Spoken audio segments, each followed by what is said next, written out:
Hello, everybody. Hi. Hello, Hi hello. there. Welcome to a new and returning edition of the 13th Dimension, the first one of 2025. And this show I have been waiting for the longest time, and I have been wanting to have a conversation of aliens and UFOs and all kinds of crazy stuff all over the world. And I've got three wonderful people to talk to about this because I've talked to all three of them in some capacity, but never, well, with the exception of Philip, but never a full show about Mm. this. And now we are going to have a panel that I've been wanting to do for the longest time. And I am really excited. We have below me Maryam. She is uh, a host, a co host. I never know which one it is. I call you the main instigator. Myth or Mystery, which is currently on hiatus, but she also does other things. I remember seeing a mediation uh, show that you have been doing on your channel. And also over here we have Kat Hobson. She is the host of Fate Magazine Radio and Paranormal Experienced. And then below her is Philip Gibson. He doesn't host a show, but he is on a lot of shows. How are you guys doing? Doing I'm good. well. Yeah. Doing well. Yes. So before we get into the discussion, I would like all three of you to kind of introduce yourselves a little more than what I just did. Kat, let's start with you. Well, that's a scary thing to just cut me loose with, but I've been the host of Paranormal Experience for 10 years now, and I love it. I've been the host of Fate Magazine Radio for about 5, and I love that too. And I've been a paranormal investigator. Well, I've been an experiencer all my life, but I've been an investigator probably 20 years, I guess, maybe 15.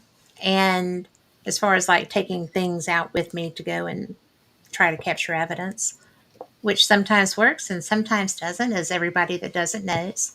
But I've always been interested in UFOs, the Mm. history of them, the mystery of them, the the guys that I got to meet by covering the different alien kinds and other. I do the Ozark Mountain UFO Conference. I am a pending member of the Scientific Coalition on UAP Studies out of Huntsville, Alabama, and can't believe they're going to let me in. I'm just like, woo, boy, how did I manage Awesome. that? So I really enjoy this topic. I like it. I got to interview Jacques Ballet this year and or last year, and he had written a book on Trinity, which was the pre-crash. It was the first crash. Mm. And so that was an interesting conversation because I had just had surgery and was wacky doodle. And and he couldn't put it off. So if you're ever going to interview somebody that important, it's always good, I guess, to be wacky doodle. But there's that. That's how I got into all this stuff, all this weirdness and funness. That's awesome. Yeah. Thanks. Philip? Okay. I'm Phil. I'm a paranormal investigator slash researcher and also an astrophotographer. Um, I've been researching the paranormal since about 2017. I've been interested in it for a lot longer. Obviously, growing up watching the movie Poltergeist kind of got the juices flowing a little bit to kind of put me, give me that interest in the paranormal. Then finally, around 20, watching stuff on TV, Ghost Hunters back in, 2006 and 2007, watching, the episode of the Lighthouse episode from St. Augustine kind of really encouraged me to want to go out and actually investigate the paranormal. And finally, in 2017, my friend and I created, co-founded a team together, and we started investigating the paranormal. We're no longer a team, pretty much solo now. But we created a team called Heart City Paranormal back in 2017. We disbanded about 2 years ago. Still remain friends though. We just went different paths. Um, and then I do astrophotography as well. I've been doing that for about little over a year now. Now it's a hobby that obviously is more prone to the weather. We gotta you gotta have clear skies. Not like paranormal investigating. You just go to a location whenever you want to. Yeah. You gotta kind of you're at the beck and call of the weather. So when the weather's not good like it's been lately here in northern Indiana, we've had pretty much a straight cloud bank or a bank of clouds since November 2nd. Which is the last time I've actually been out to do some photographing, and so it's been so I've kind of got use that time to get back and do some do some paranormal investigating and stuff. But Yeah, I don't have any podcasts. Like Jeremy said, we had a podcast when we had our team together, but now I'm just on podcasts. So it's a lot of fun. It's good to kind of get back into the investigating. Because I did like last year. I put my main focus on my astrophotography, and I wanted to make a point to kind of even it out this year and do a little bit of both. And so yeah, so while I'm waiting for the weather to clear up, it's nice to get back into the locations and get some research done. So It ain't going to be tomorrow. We're expecting an ice storm here tomorrow. Oh my God. yeah, yeah, up here too. Yeah. Yeah, we just had an ice storm a couple days ago, and now we're getting ready to get another one. Somebody needs to go and soothe whatever gods got pissed off. 'Cause this is some crazy weather. I had 4 inches of snow on my deck in Gulf Shores, so this is Wow. crazy. Yeah. I think Aquaman's got a cold. I think that's what That it. could be it. Yeah. I'll go with that. Yeah. Maryam, your turn. Hi, psychic medium. Been doing this the bulk of my life, so we'll say 25 plus years. Alien communication, medical intuitive, basically all of the above, animal communication, all of that. But my, heart is with medical work and alien communication, ET communication. I really love doing that. And, so right now with everything going on in the skies, I've been, documenting every other Thursday, Harlow and I have been going live and just gathering the latest footage, the latest information and channeling information and just getting to the heart of what's actually going on up there. And it's a incredibly unprecedented time. I didn't think I would see this in my lifetime. And so it's very exciting and, a great time to educate and open everyone up to ETs. Hmm. Yeah. So with that, I'm going to jump right in and ask the first question, which is going to be directed at you, Maryam, since you're trying to make sense of all of this. Have you also been adding the recent plane crashes into that? Because the reason I'm asking, I looked at the one from Philadelphia and saw the ring video from one of the neighbors, Mm-hmm. and it looked like that the plane was coming straight in, and then all of a sudden it just went straight down Mm. and back right Mm. before it crashed, Mm-hmm. almost like a gust of wind hit it or something. Mm-hmm. Um, but have you guys thrown that So, into the? so it's such a good question. So let me kind of walk you through when this started to where we are today. I have been basically, which I always want to clarify this. The work that I do, everyone can and should be doing. Everyone can communicate with ETs. Everyone has psychic abilities. So this isn't, unique to me. I just happen to have been doing this work for a long time. So it's easy to do it. I just want everyone to know that first. But we have been we noticed when Harlow and I first started tracking this that the videos and the stories and the information were coming to us already kind of produced, if you will. So we were being sent specific videos and information, and it would all be in like a certain grouping. So to answer the questions about the planes, that is coming. I mean, I can talk about it now. It's not that I have the information and I'm not sharing it.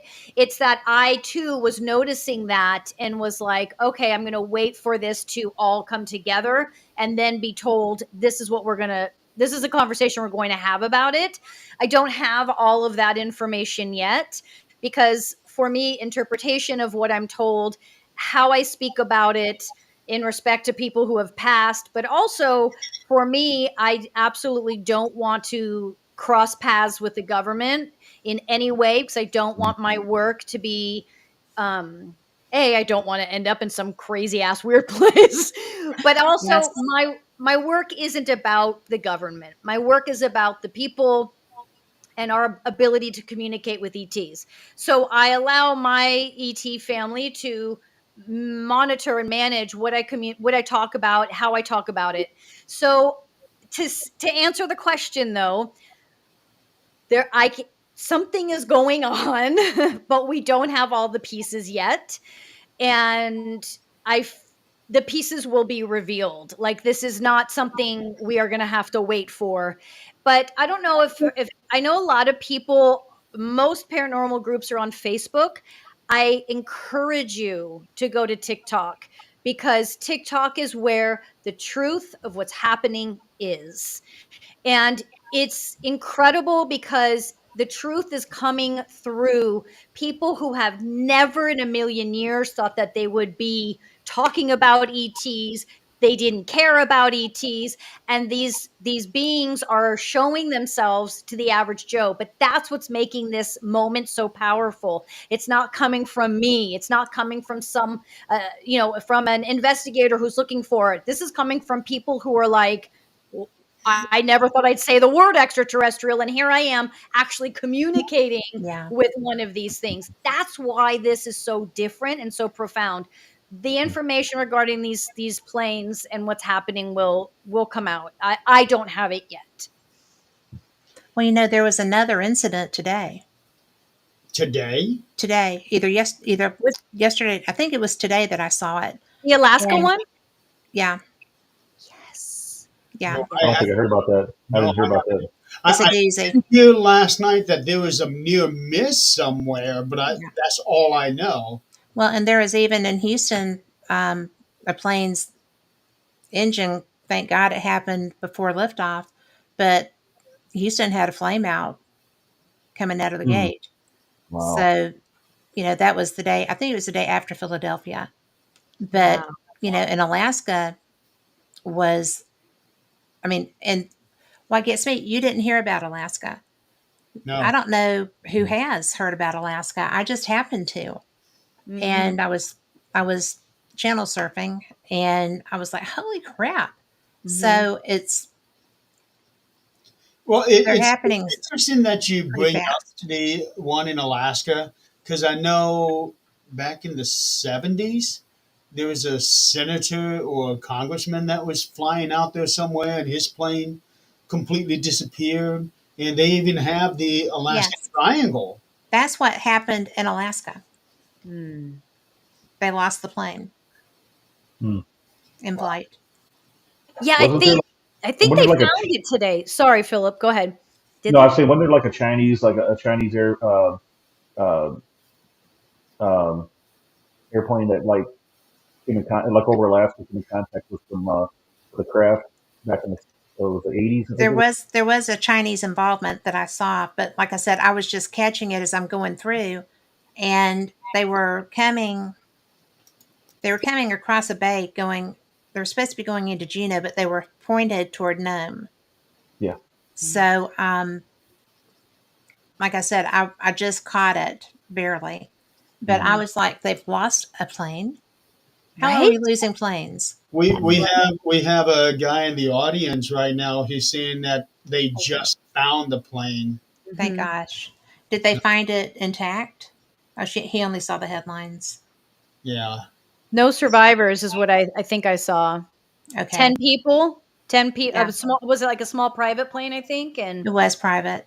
mhm. Well, Alaska plane crash. I'm going to see if I can. Yeah, 10 people on the Baron Air flight. Wow. You Um, know, it is this is strange. so consistent now. Mhm. We've had chatter boom, chatter boom, chatter boom, chatter boom. mhm, And given I have a low and suspicious mind sometimes, and you know, with all of the I did a show on the drone activity with Chris Houston, who has a lot of insider knowledge and that kind of thing. And what he had wasn't what I was getting. So it was a Mhm. really interesting show for me to do. Because, Marianne, I'd like for your information on that Mhm. situation. But what I found interesting was that I was trying to get that drone show done because I just felt like that was going to stop. Mm. And then people, it would be out of the headlines and nobody be paying attention to it, right? Mhm. And it was a big deal, and people needed to discuss that, Mhm. in my opinion. So I grabbed him. I posted, would anyone like a drone show? He said, you've got to have me on. I didn't have any idea why, so I did. Oh my gosh, she was brilliant. But almost immediately, they were gone after that. Yeah, They'd been there for weeks and Mhm. weeks and weeks, and I just felt such pressure to get that on, and Mhm. then they were gone, or they weren't being reported When anymore. was this? A few weeks ago, Mm. maybe a month. I'd have to look back at my calendar, which is way over there. Mhm. But but you can find it on the Fate Magazine Radio or the Fate Mag Radio Facebook page.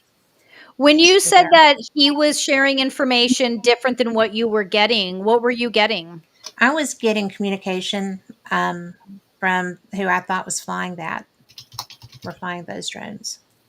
See, So this is what I find, this is what's just so magnificent about all of this is there is so much going on, and there are so many different ET groups, but also so many different man-made human mhm, groups. yeah, And so all of us are going to be receiving information, and that information will and should be different hmm because we, first of all, the the universes are beyond our comprehension. So the amount of yeah, life forms that are right are like not one psychic can hold that.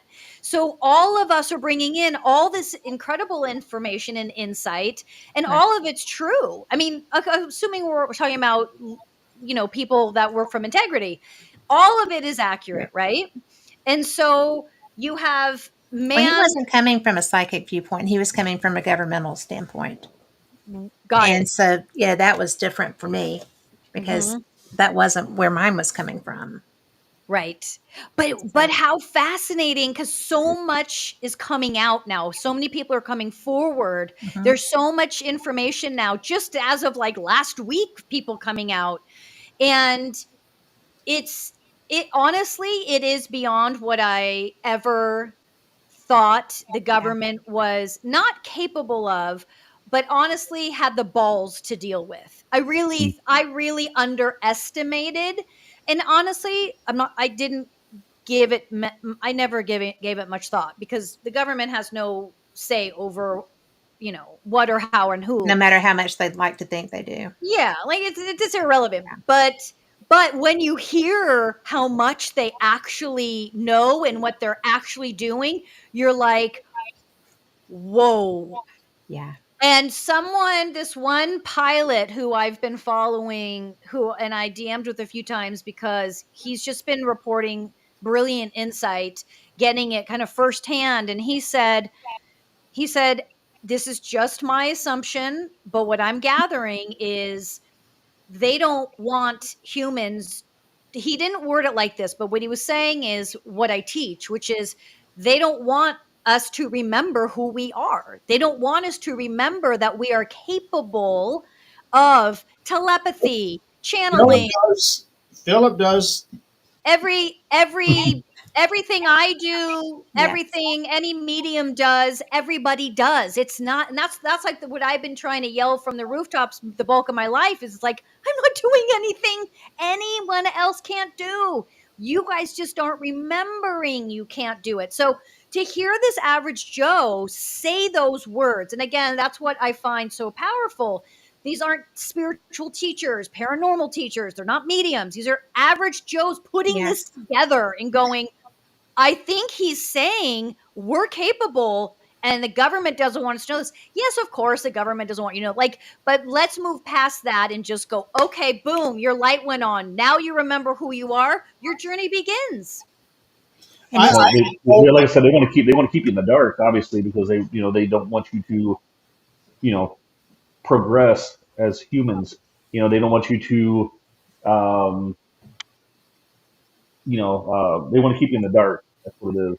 well, a And controlled population is easy to manage, right? If we yeah, don't know that we're powerful, if we don't know that we don't need them, why would we have them? Exactly. and then you have those troublemakers that are trying to make the noise. Oh, But here we you are. know, but to be fair too, and this is why I always try to steer the which we're actually going to talk about the government and that somewhat their interaction next week on the show, but I try to steer clear of it simply because we don't want to get caught up in that. Like it's kind of like, not everyone, but a lot of us have had parents who repressed us, or who had parents who didn't believe in us, or who had parents or a teacher or someone who thought we were crazy, and it's like, okay, bypass that, right? Right. Bypass. And it's the same thing. It's like, okay, so you figured out that the government doesn't want you to know shit. Oh, shocking, right? It's kind of like your parents hiding stuff from you as a kid. They didn't want Yeah. you to know certain stuff. Okay, well, let's move on from that. Now let's talk about what we're capable of. Holy crap, you know? hmm And This kind of reminds me of the story that I told on your show several months ago. My mom had an experience. Her and her cousin, um, Mm-hmm. something came out and it blew a bunch of wind. They ran into the house. Everything calmed down. They came back out. The thing blew a bunch of wind. They went back. It kept going back and forth, and finally it just went away. It's amazing. Yeah, it she is. Mom had told me that story ever since I was young. And then I was talking to her cousin just 2 years ago, and she was giving me some more about it from her point of view. Mm, And she had said that it happened during that time where people did not want you to talk about that, and if you did talk about it, you were in danger of being thrown in the loony bin. hmm mm Yeah. I mean, and honestly, it's been like that up until I think all of this started a few months ago. It's, when I had these eyes put on my arm, these ET eyes, oh my God. Even my own husband was like, oh my God. And I'm like, that's why I didn't tell you. Yeah. And People now are I'm given like, this information and don't care, right? You right. guys should hear the stories that she tells about. It's funny. He's a lot. I'm just kidding. I'm just kidding. I Yeah. would bet he says that about you Oh, a because you're a lot of hundred. fun. A Yes. hundred. No, he says I'm a lot. Yes, I am. Come on, I am a lot. How do I explain to his parents? I told his poor parents that these were cat eyes. That's sweet. Don't This freak them out, right? like They're that. 90. Like, let's not do this. It's okay. Yeah. You don't need to know. But I do like it. Yeah. Thank you. That's pretty. So, Kat, what I want to hear more about what you were getting. Like, what kind of information you were getting, if you want to share. Well, I do because I pay attention when there's weird stuff in the skies, right? Mhm. Because it fascinates me for one thing, and I have a history. But I was really surprised when I started looking into the UK because Mm. I was at last year's um, Scottish Paranormal and UFO conference, and that was a lot of fun. But I met a gentleman that has a lot of history, and he was friends with one of my favorite UFO people who's passed away. So it was really nice to be able to have that conversation with him. But when I started looking at the stuff over there, all of a lot of our military bases had activity around them. And there was a report of a Chinese sub off of one of the bases in England. Mm-hmm. And so everybody was like, ah.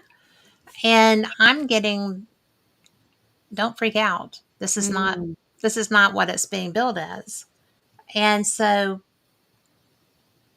usually if I get messages like that, they're when I'm asleep. But this wasn't. This was just plain as if I were sitting here like Oh, in this wow. conversation. Quit freaking out. There's nothing here to worry about. Mm. There's, this is not in y'all's control. Mm-hmm. So then when I was talking with Chris about the ones, because we were talking about the ones off our coast, Mm-hmm. and I'm always concerned that, especially at that time, we were in such a transitional period, Mm-hmm. and everybody has been so angry that anger can manifest stuff.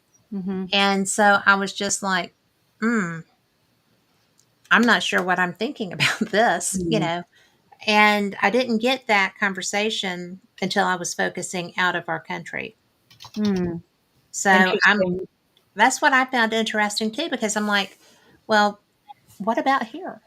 We've got all these situations happening, and people are afraid. What if a drone? Because they were big drones. What if something Mm-hmm. goes down? Mm-hmm. And then I'm like, well, they're really, really big. Yeah, are those drones? No, those are not drones.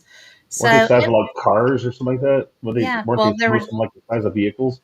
Mm-hmm. they were the size of vehicles. They were vehicle. I mean, they were Yeah, vehicles. well, yeah. And so,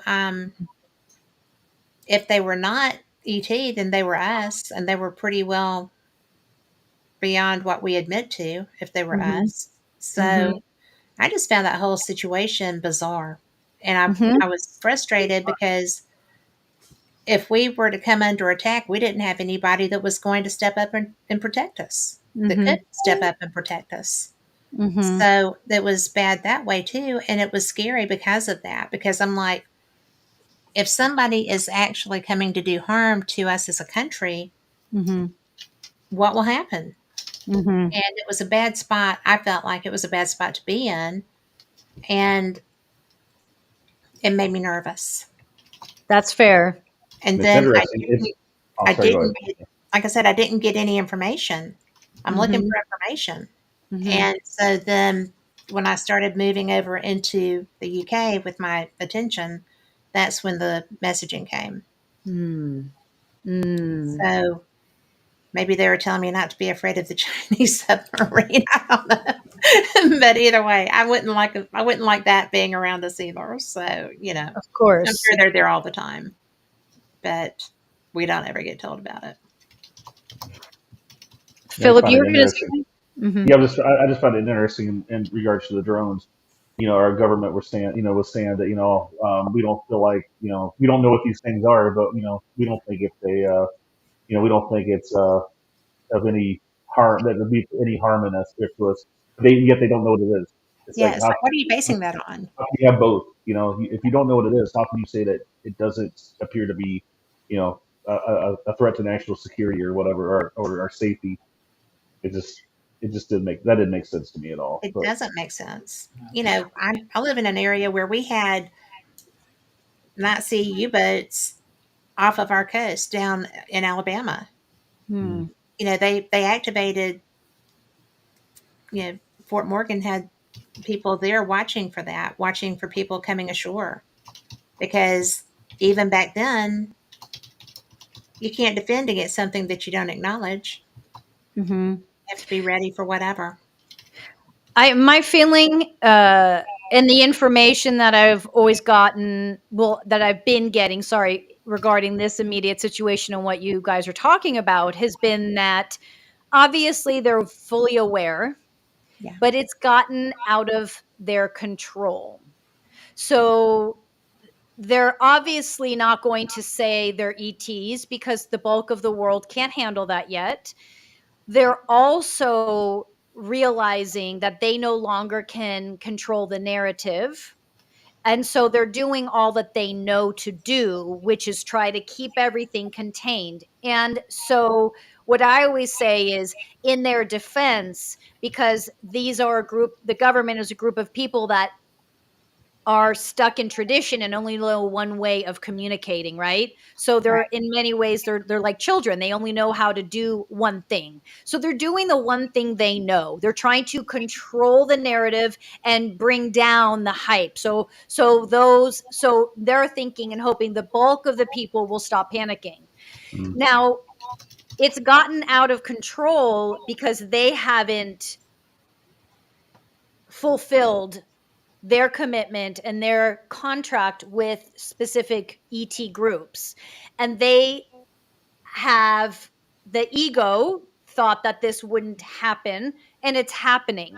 And so they don't know how to manage it. They genuinely don't. So this is where we're left. I don't know what the word would be, but you know, you play with fire, you're getting about to get burned. They didn't think they would be burned. And unfortunately, yes, it will impact everyone around us. Absolutely. Here's the hope, is that there's enough people like us and like those that are experiencing these orbs and are having these moments of overwhelming love and connection. The more of us that teach this and feel this, this is what that's what it means to raise the vibration on the Yeah. planet. And ETs have always been involved in this, always. Yes. The question is, who will raise quickest? Because the truth is, if the US is able, or another country is able to gather ET technology, and our tech, if human technology grows faster than human consciousness, we implode like Atlantis did. Yeah. And that's inevitable. That Well, will and happen. there's so many, but I mean, there's such a long history of this happening on this planet. We Mhm. have we have millennia of dead societies Hmm. Mhm. around this globe. And nobody knows where they went. Nobody knows what wiped them out. Nobody knows why their structures are still there, but they're not. And there's no, there's not a representative sampling of the people that were there Mhm. to compare with what was there as a, the physical area they lived in, Mm. which I think is interesting. And So, eventually, people in the future will be looking back on us, wondering what happened to us and the structures that we've got standing right now. But if the consciousness is raised, there's no wondering. Like, if we want to find out what happened to those societies, we carry all that information. When you talk about psychic ability that mhm. we all carry, that means you know everything, everywhere, always. You hold that information and you're able to connect to it, right? So when we talk Is about this like Atlantis, Akashic Records type of information? sure, you could use that. That, Yeah, you that can kind of use that It's thing? kind word. of like quantum. So It's like quantum mechanics almost. It's like it's Yeah, stored, it's already there, it but is there. it's just yeah. It's like I Like it's you know. like just have to access it. yeah. Yes, I know there's so much terminology, and I don't study the other terminology. I don't study any terminologies, but they all say this. It's like they all say the same thing. It's all Yeah. saying the same thing, which is we are born from light, and we carry that information. It's about remembering it. So we can remember what happened because all of us were at one of those locations. One of Mm. us was at Atlantis. One of us was building the pyramids. One of us, we were there. We processed so many lifetimes. So it's just a matter of, I've it's just asking, what do you want to know? Don't ask me. And I don't mean it like, don't ask me. I mean it like, you remember, what are you like? I did a series on unexplained cases where I was like, where we were bringing in people. And if you are drawn to a certain city, town, location, That's because you 99% of the time have lived there at another lifetime. That was you. Why else would you be drawn to that? And you go in and you start finding out what that is. And that's what's happening now. And so all these questions we're asking ourselves, it's like, well, let's answer them. We don't need the government to answer anything. Mhm. We're finding that out now. We Yeah. can find it out ourselves. What do we want to know? And the group consciousness will just lead us. The group consciousness will change from fear and repression to, and also when the consciousness raises and we carry all that information, most of us will start to experience uh, un that amount of love that comes from spirit that is overwhelming, and it brings everyone down and into a place of community. And now Mhm. fear no longer rules, but community rules. And that's where I was saying, like, Kat, Philip, what is the information you're feeling and getting? Mhm. Let's do this as a community, because that's where our power lies. And that's how we raise the vibration. And that's how we avoid these darker ET groups that are absolutely hanging around just like the light is. And they're like, which way is this world going? We want in. It's Yeah. absolutely that sci-fi movie. And here we are, but it's scary as shit. It And is it's Well, scary. yeah, Yes. because it's interesting. You mentioned something about, if you feel like you've been to a town before, Miriam, Mhm. Mhm. and there's always been this, I want to say, connection to the Pleiades for Hmm. me. I can look up at the sky and literally see the Pleiades system and literally tear up. And it was the first, like, I do astrophotography. It was my first astrophotography, like, project was the Pleiades, and I literally was like, it brought me to tears to see the blue dust clouds that surrounded the stars in that system. I've always had this draw to that star cluster, and when you said that, it makes me wonder, if possibly, you know, maybe I originated there. Maybe I have that. You know, I don't know. Well, I You do. think that's I yeah. don't I was feel that. going to I don't say feel you that.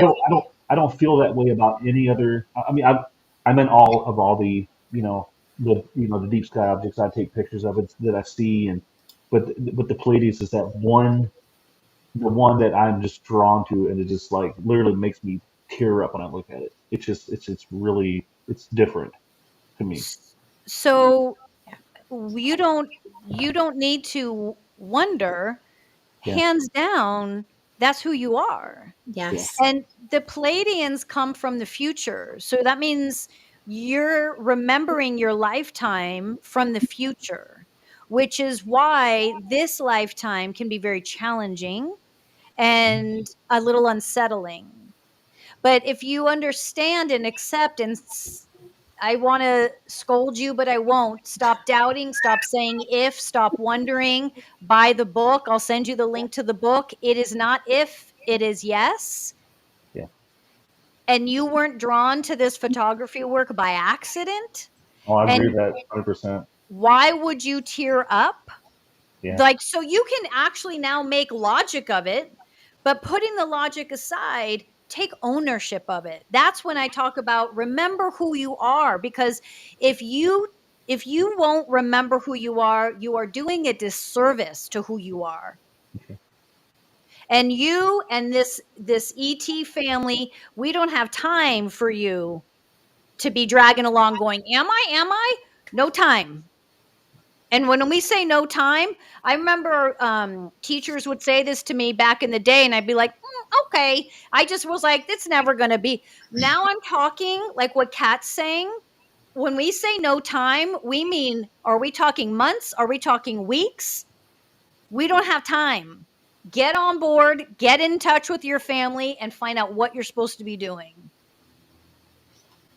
I'm online right now trying to look to see if there is a picture of the Pleiades with the new James Webb telescope, but I'm not finding one. There should be one because I'm Orion. Okay, but Okay. the Pleiades are also part of me. But I have to ask you: have you There are nebulae in Orion's belt. Have you gotten pictures of those? Yeah, Are they gorgeous pictures? yeah. I've taken the actual Orion Nebula. Also, I've taken pictures of the Flame Nebula around the belt stars, Yes. and also a little bit of Barnard's Loop that goes. Because see, I don't have like filters, so I can't get a lot of the H alpha, Hmm. which is what most of these nebulae are visible in. So I have just a standard DSLR camera, which I'm looking to get invest in a dedicated Astro camera, which is just have filters in it. But yes, I've got parts of the Barnard's Loop, the Flame Nebula, the Horsehead Nebula, the Orion Nebula. I got a pretty good picture of the Orion Nebula. Long exposure, 3 minute subs for Oh my three gosh. 3 to 4 hours. Yeah. Oh, absolutely gorgeous. You can see the dust clouds coming off, but the colors, the purples, Yeah, I just was going to beautiful. say a And lot then, of the pictures yeah, that then, you post yeah, come out gorgeous. yeah, Yeah. Can So we I'm see going to be finding those. You're going to see me all over your media. yeah. So The belt stars of Orion are just. It's just 3 stars, but they're beautiful, they are you beautiful. know. Mhm. Yeah. And Can we I see love. the picture that you got of the Palladians, the one that you said made you tear up, and any other ones? Like, can we see it now? I don't know if I can. You can Let me share try. your screen on here, or if that won't work for you, you can send them to me, and I'll. Yeah, I'll practice them too. I do have some of my photos of like the Orion Nebula, the North American Nebula. I've got pictures of that.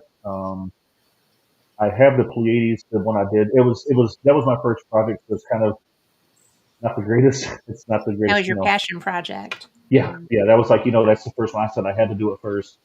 I'm much better now than I used to be. I've had a lot of practice under my belt, Yeah. so I want to shoot it at a longer focal length, so I get up closer, and I can really see the better.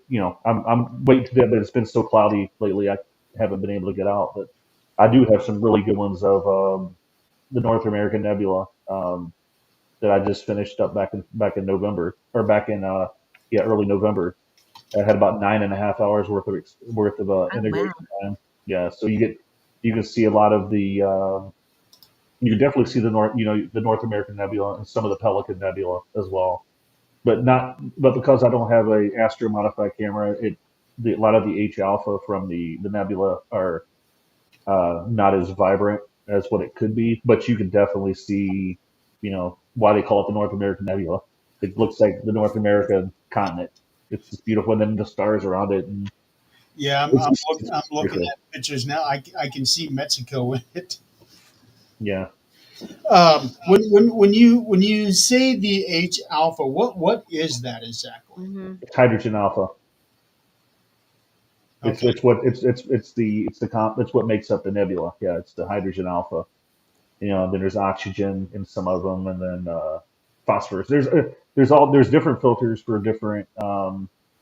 uh, there's different filters for different objects. What might be good for Orion might not be the greatest for the Andromeda galaxies. Mm. You know, and so you just got to pick and choose. Look at other people's projects and see what they've used, and then try to like make your own composition up. Which that's what I did with Orion. Orion was just no filter at all, and the colors just were so vibrant. And I was just blown away when I saw, like, oh my gosh, I can't believe I'm capturing this with my camera. Thousands of people did it, but it's just knowing that it's your own. Sure. You know, Exactly. it's I mean, beautiful. there's just something because that's what speaks to your soul, Yeah, right? When Mhm. yeah, you're passionate. I'm a photographer. that's So, awesome. but I'm a beach and wildlife photographer. And when it's something that is speaking to your soul in that Mhm. moment, Mm. it's just the most beautiful thing. Yeah. And I can't wait to see those because, you know, Um, I'm a I might I'm, get I'm a hammock layer. okay. I'm outside. I'm a dog walker, and so I'll just lay out there and enjoy, right? But I was a friend of mine, Mark D'Antonio, is an astronomer. And so I was laying out there and I sent a text message and I was like, is there a nebula on Orion's belt? And he was like, there is more than one. And I Yeah. was like, well, should I be able to see? Is it red? Should I be able to see it? And he was like, I would be surprised. And I'm like, well, it's right in this position, right? Yeah. And so I was seeing it with a naked Wow. eye. And I was just, because I Wow. have a Dobson telescope, right? Nice. But Yeah. it was so cool just to be laying in a hammock with a dog and That's see that. amazing. And Yeah. maybe I can send. Maybe I can send. Let me try to get on my phone. I can probably send it to you, Jeremy, and Yeah, you said you That would can be share it. awesome. Mhm. I would Let me look really this like up. you that. can either send it to me, or if it's on your computer, you can do a screen share. I'll go ahead and send it to you real quick. I'll send a couple of them. I'll send Orion the nebula for you, Thank Kat, and you. I'll also show my North American nebula as well. Um, What's really weird about some of these things up in the sky is, at least for me, I cannot see them when I'm looking directly at them. I have to look off somewhere else, and that's when it pops out for me. Hmm. Do you three have that same experience? I do. Mm. Not all the time, because I was actually in my backyard one afternoon, again, in the hammock. But it was, and I was on the phone with my daughter, and this really weird green, gray, yellow cloud, it was a strange color, just came flying really low. And it was just like coming across backyards and stuff. And I've got a gazebo, and it was as low as my gazebo. hmm, Wow. And it's just, and then it stopped. And I was just like, and I'm on the phone with her, and I'm like, do not hang up. Just do not hang up because I'm seeing something really weird. And like the proverbial pie tin, right? The inverted pie tin, the lip of it just pulled out. And I couldn't see any portholes, darn it, because it was solid. Mm. And I'm like, you're still there, right? Don't hang up. So, because I have, do all these conferences and I talk to all these experiencers and scientists from all the walks and all the ideas. And I'm like, I've talked to people who have lost time. Mm. And I'm just really determined that I'm not going to, right? So this thing comes out of the cloud enough for me to see where there would be windows if there were any. And I'm tripping out, right? Mm. So it just, and I'm telling her what I'm seeing, and it just kind of, the cloud catches back up with it and it just moves off. And Wow. then, it dissipated. It started to go over our mountain and dissipated. When was And this? this has been, let's see, she was living, I think she was in Colorado at the time. So that's been probably 4 years, Mhm. maybe a little more. No, it hadn't been any more than that. But, because it was rare for me to get to talk to her during the day. Mm. So, but it was one of the strangest things I've ever had happen. It And sounds like you're a seer. It sounds like you're able to see things the average person may not witness or yeah, see, even though it's manifested physically. yeah, So yeah. interesting. And that I live in a neighborhood. And granted, it was like mid afternoon. So most people would be at work, even if they were working medical personnel working a shift, they probably would have been coming or going. Mhm. But it was probably the weirdest thing, not spirit related, that Right. I've ever had happen. You didn't feel anything from it? You were just too, like, Just in I was mesmerized. just well, I didn't understand why they wouldn't let me see them, Ah. because I felt like there should have been portholes there, Mhm. right? Mhm. And it was because basically I'm sitting there thinking, I'm not going anywhere. Don't do it, you know. And so, but I was so disappointed to not be able to see them. But because maybe you didn't see them because you were determined to not lose time. probably And so, because they knew I wasn't willing to go. yeah, and Yeah, so I think that I think it's okay to, depending on what feels right for you, uh, absolutely. it's okay to, if you want to see them, then it's okay to, I mean, what's the problem with losing time? Well, because I was on the phone with my daughter who would have tripped out. Well, there's that. I I mean, mean, and she I was mean, only like 19 or Yeah, 20 at the that's a time. 911 call waiting to right, happen. right, Yeah. right. I mean, like, moving forward, so you can have the experience you want to have. You Well, know, sure. I mean, I have. So it's not, you've been able to have it. yeah. So, I mean, my husband even, whoops, wrong side. I'm so bad at this, y'all. But my husband even provides entertainment for my office. So I had a blue guy who is Al, and lost he lost his ear. So this is Al too, He's really and cute. Al Leon, yes. But it's just it just happens, and I get we have a lot of times during the Pleiades meteor showers, craft come and they park in Orion's belt Hmm. and on the second star.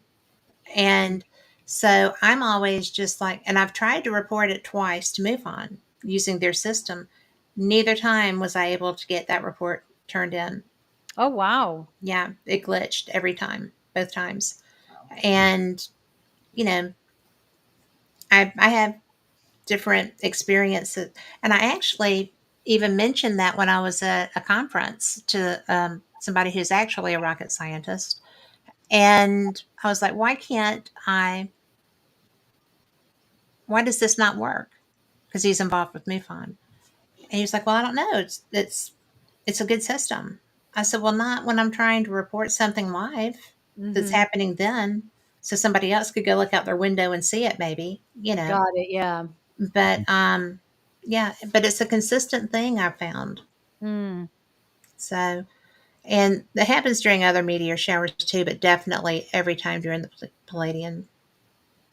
That you're meaning you're not able to record it or document I don't have, any fun. I mean, I have a Nikon, but my lenses, while they're good, aren't that good. Hmm. I do beach and wildlife photography. I don't do astral. So, yeah, and it's night. Mm-hmm. So, and I haven't tried it with my Dobson Yeah, because I'm not that good with it yet. Mm. I got I Phil's saw a picture. ready to come up. So here is, let's see here. That's not. Yeah, I guess that's. There we Yeah, go. yeah. Yeah. That's the North American Nebula right there. You can see, obviously the continent, Central Yeah, America, Florida, and up above is the Pelican Nebula. At the top of the blue star is It looks that. like a wolf. Yeah, It's cool. But I That do yeah. is. see what you're talking about. A lot of these diffraction spikes on the stars are just a program. That's not the act. I mean, they're real stars, but they're not. I just add the diffraction spikes as kind of like a little, like a It's here we beautiful. go. That's better. Wow. yeah. If I Wow. had Look at that is so bizarre. I if I love had that. if I had a filter, or I was using an Astro modified camera, a lot of that nebula would be more visible in the red spectrum as you see the It's around the outside of it. It would be more red, which is the natural colors. Yeah. yeah. But it's brilliant as it is. Good So catch. are those stars that color? No, no. I mean, the I kind of added the spikes and the colors kind of keep it. It's a random. The colors come in kind of random. Now the big one at the top is that's a pretty natural. The one to the right is Mhm. natural. That's more of a natural color. Yeah. The blue ones, they're not necessarily blue. They might have a blue tint to them. Oh. So yeah, they may be, but they kind of just the program I use is kind of just like it just kind of adds those diffraction spikes. It has to give it a little bit of a little flair to the picture. I see. It just made me think that they were blue giants. Yeah. So It's Yeah, just such a gorgeous picture. It is. And the definition is so good. It yeah, is. wait till you see the other ones. it's about 9 hours of integration time. So and I was running about 3.5 minute sub exposures. I was drawn with a would have been an f2 lens, 135 millimeter f2 lens. That's a Okay. standing lens, so it's a really fast lens, so it gets a lot of light in really quick. It's brilliant. Yeah, Well Mhm. done, man. That is Yeah, awesome. Hey, let me yeah, get I love the cosmos. It's you're yeah. good at it. Yes, you are. okay. And you know, Wait till that's she sees the Orion. She's gonna flip out. Cat will. She'll like. probably so. Yeah, Okay, I'll be right back. I Okay. need to. Dog wants out. One sec. So there's Orion yeah, that's Orion. God. and Tom, who is in the audience, had Hey, actually Tom sent me McNicholas. another a picture himself that he found off a website. But this one here is yours. Yeah, that's Orion. Yeah. Look at that. Yeah, like I said, that was done with an f4 300 millimeter lens. The stars are a little bloated, probably because of I don't know. It could have been just the camera itself. I mean, the lens I have is a really good Canon lens. Right. That was early on. When I think that was my second project. So um, I've learned a lot since then. My processing got a lot because I use a lot of Photoshop. I use I think Adobe. this is really good as it is. I mean, Yeah, I don't be want to shoot acting like them. that's not excellent. Yeah, I've seen some really good ones, but also there's those are $7,000-8,000 telescopes and Yeah. But $2,000-3,000 look mounts. That's look at probably the the one colors, that took this next picture It's incredible. right? um, let's see. That was gorgeous. Which one was that? Orion, Orion. Wow. right? Okay, this here is the one that Tom sent me. Yeah, Um, And what's this one? that's Orion as well. Ryan. Yes. Looks like he probably have a filter. There's some filters to kind of bring out some of the H alpha as well. I did a lot of saturation in that. When I did processing of the Orion, I Yeah. probably ran a little bit the saturation up a little too high, and which I've Photoshop can be a bear to learn. So It there's a is. lot there's a lot to it. So and I've This got a here is lot the better belt, since then. right? No, the belt would be somewhere In the nebula. over in this area, Yeah. to the top right a little bit, over a little bit off the picture. Yeah. Yeah, you can't see the belt stars from there. Okay. I, Oh, I do okay. have, I do have a picture of the belt stars though too that I took. I'll send it to you too, Jeremy. Yes. All right. So Boy, now I'm You, getting you can close to see my screen, so yeah. you can see Up close you can and see the flame personal. But I you can love see the this flame stuff. nebula. You can see the flame nebula in the other one as well, and Yes. you can see some of the Barnard's loop, and the horse head's a little bit off to the horse head would be not as visible because it was like a 30-second exposure, or that's like a minute and a half exposure. But this one you're seeing now is that's the Bode's galaxy, which is about 13 million light years away, Wow. Wow. and then the Cigar galaxy to the left, and there's two more galaxies in the top right and the bottom center. So there's 4 galaxies in this one picture. Wow. The one, That's Whoa. so special. yeah, that one's the Bode's galaxy. That's in the constellation. I want to say let's see. You labeled Cassiopea, I think. this one. Okay. Yeah. Bodes in Cigar Galaxy. I didn't even notice this other one here you sent me. So I need to get that one prepared.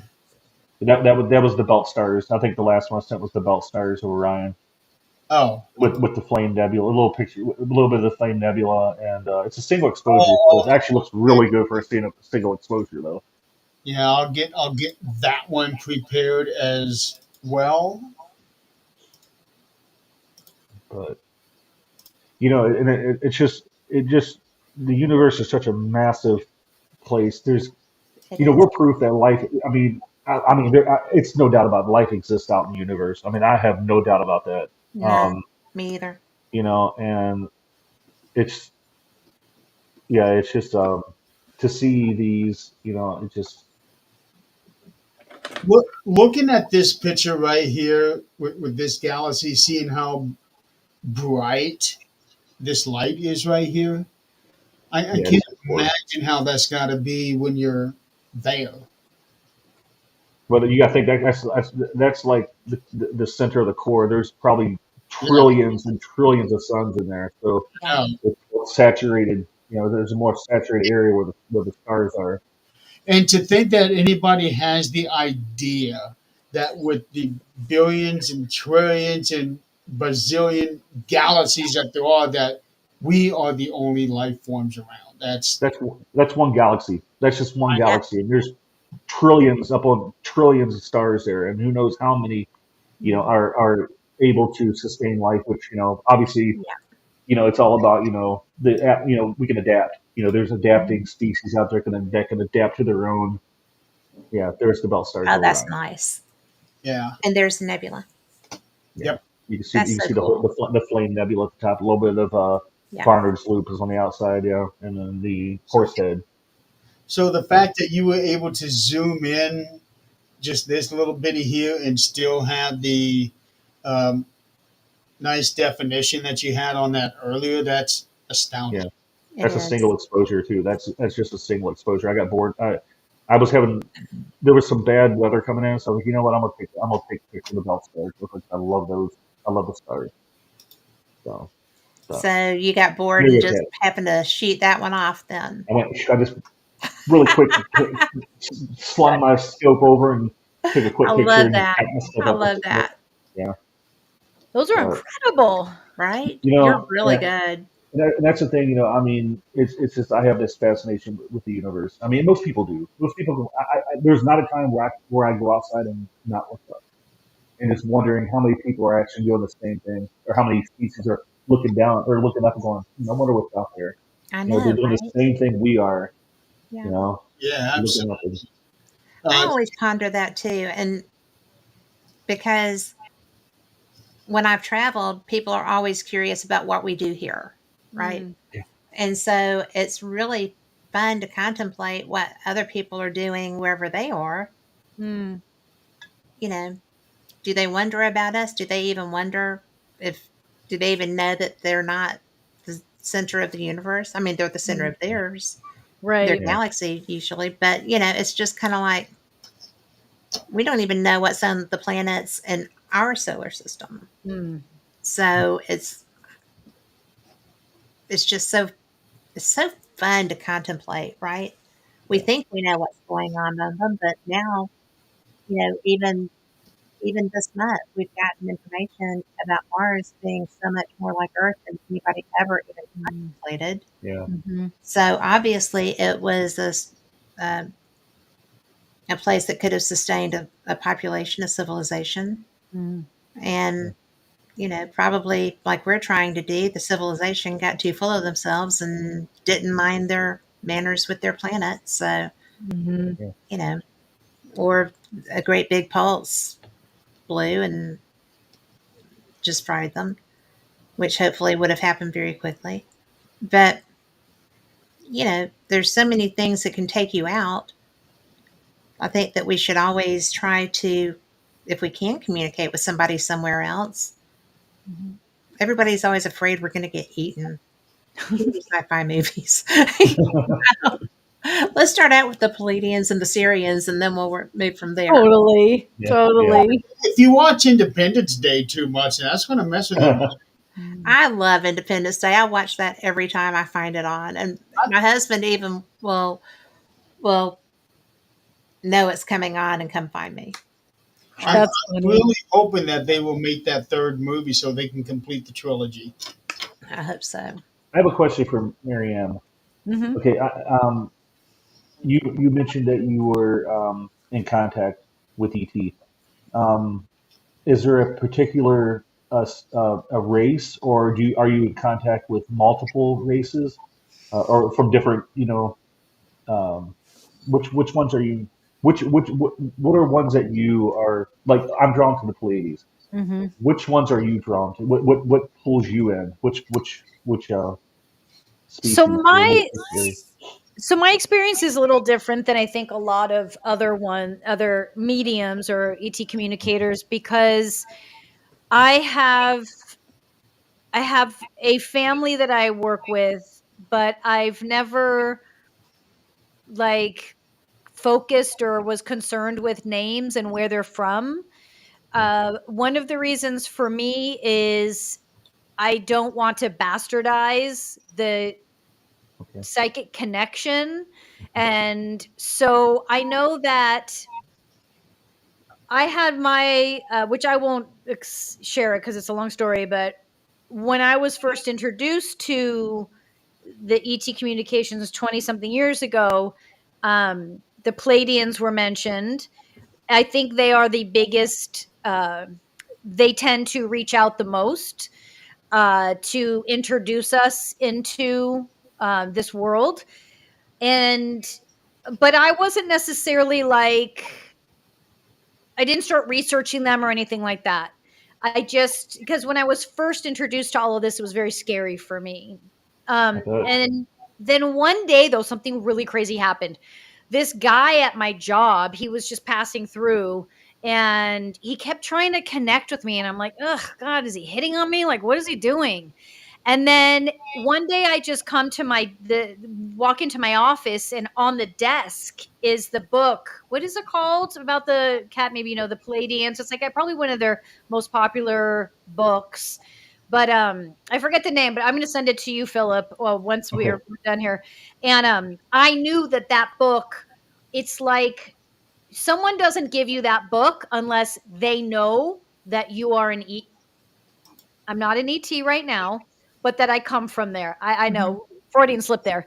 And so when I saw the book, I was much younger, still scared by it. My heart just dropped, and I was like, "Who the fuck put this here? What is? How does this person know? I don't know this person from Adam. How does he know that but right?" So but I never really like obsessed over like that's who my family is. I Yeah. refer to them as my family. That's who it is. I Yeah. just allowed it because, and I'm not saying this is what everyone should do. It was just for me. At a young age, I was encouraged to not fill my brain with too much intellect so that I could channel much clearer. And I Mhm. do encourage people to take that route within reason. I'm not saying Mhm. don't read and don't watch television. I do all that, but within reason. And for you, Philip, for sure, there's always the beginning phases of you need to research. Like I need to figure like what is this? Who is That's this, right? And yeah. you'll read and it won't really align, and then you'll do something else and it might align. And so that's why I don't hone in on names, because remember, these books and these names of these ET families are just channeled from humans.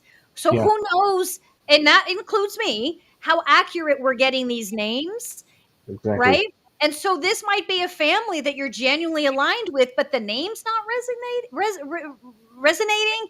And so all of a sudden now there's this glitch.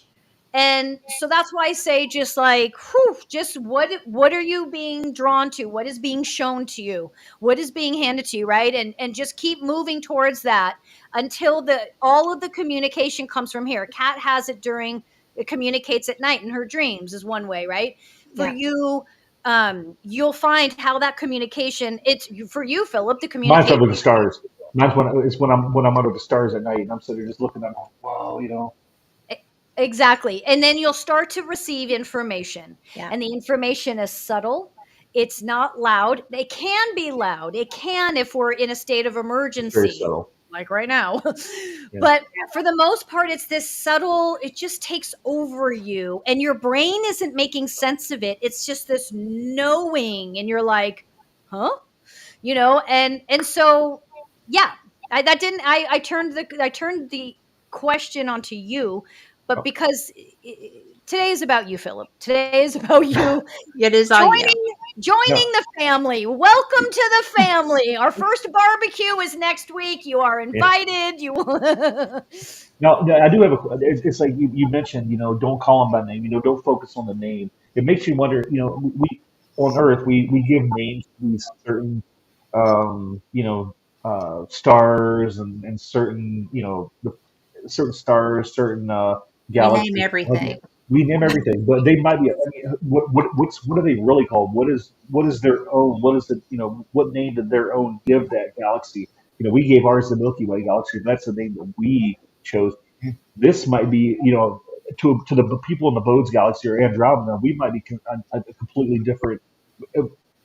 We might not be called the Milky Way galaxy. We might be something Mhm, totally different. You So have that's to like you said. That's something we need to do is not just focus on the name because it might mhm, not be, what we're looking for. It might be mhm. something completely different. Well, it would And be that like a species. I mean, I'm sorry, Marianne. no, you go, Kat. You go. Well, I was just going to say that, if you're trying to focus on a name, all that's trying to humanize them, Yes. Yeah, and they're not human. I agree. And, 100%. you know, Um, when I was trying to find out my spirit guide's name, for example, Mhm, I I I asked, I always just said, if you could just like right as I'm waking up, be in my ear so that I'll mhm, retain that. mhm, And three different times because I couldn't, it didn't make sense. mm, And when I tried to look up the name to find out the background, I couldn't find it anywhere. And it was Malgonquin. And so I'm thinking Algonquins, like the Native American tribe in mm. Northern America, far North America. And, you know, come to find out, no, it was that word. So I'm Oh. just like, well, I'm sorry I was so dense. I was trying to understand it and where you were from. Well, come to find out, my dad's best friend, who they've both passed away now, but he was from Brussels. And in his town in Brussels is a park called Malgonquin. Interesting So there is a connection. connection. And I was just like, well, there you That's go. amazing. I know, right? In a park. And That's that amazing. information came to me through the most roundabout channel of just somebody. I just mentioned that word one day and said, oh, well, that's a park in Brussels. Yeah. Wow. the thing that I wonder about is not necessarily trying to focus on name, but the language barrier because we have had hundreds of languages here on this planet alone. More than half of them are dead languages. So, if how would you be able to understand a language that they're speaking? Because they're smart enough to be able to communicate with Yeah. us. We don't have, they adjust to us. Or in my You're experience. no, Kat's 100% right. Also, though, when we are talking about telepathy, Yeah.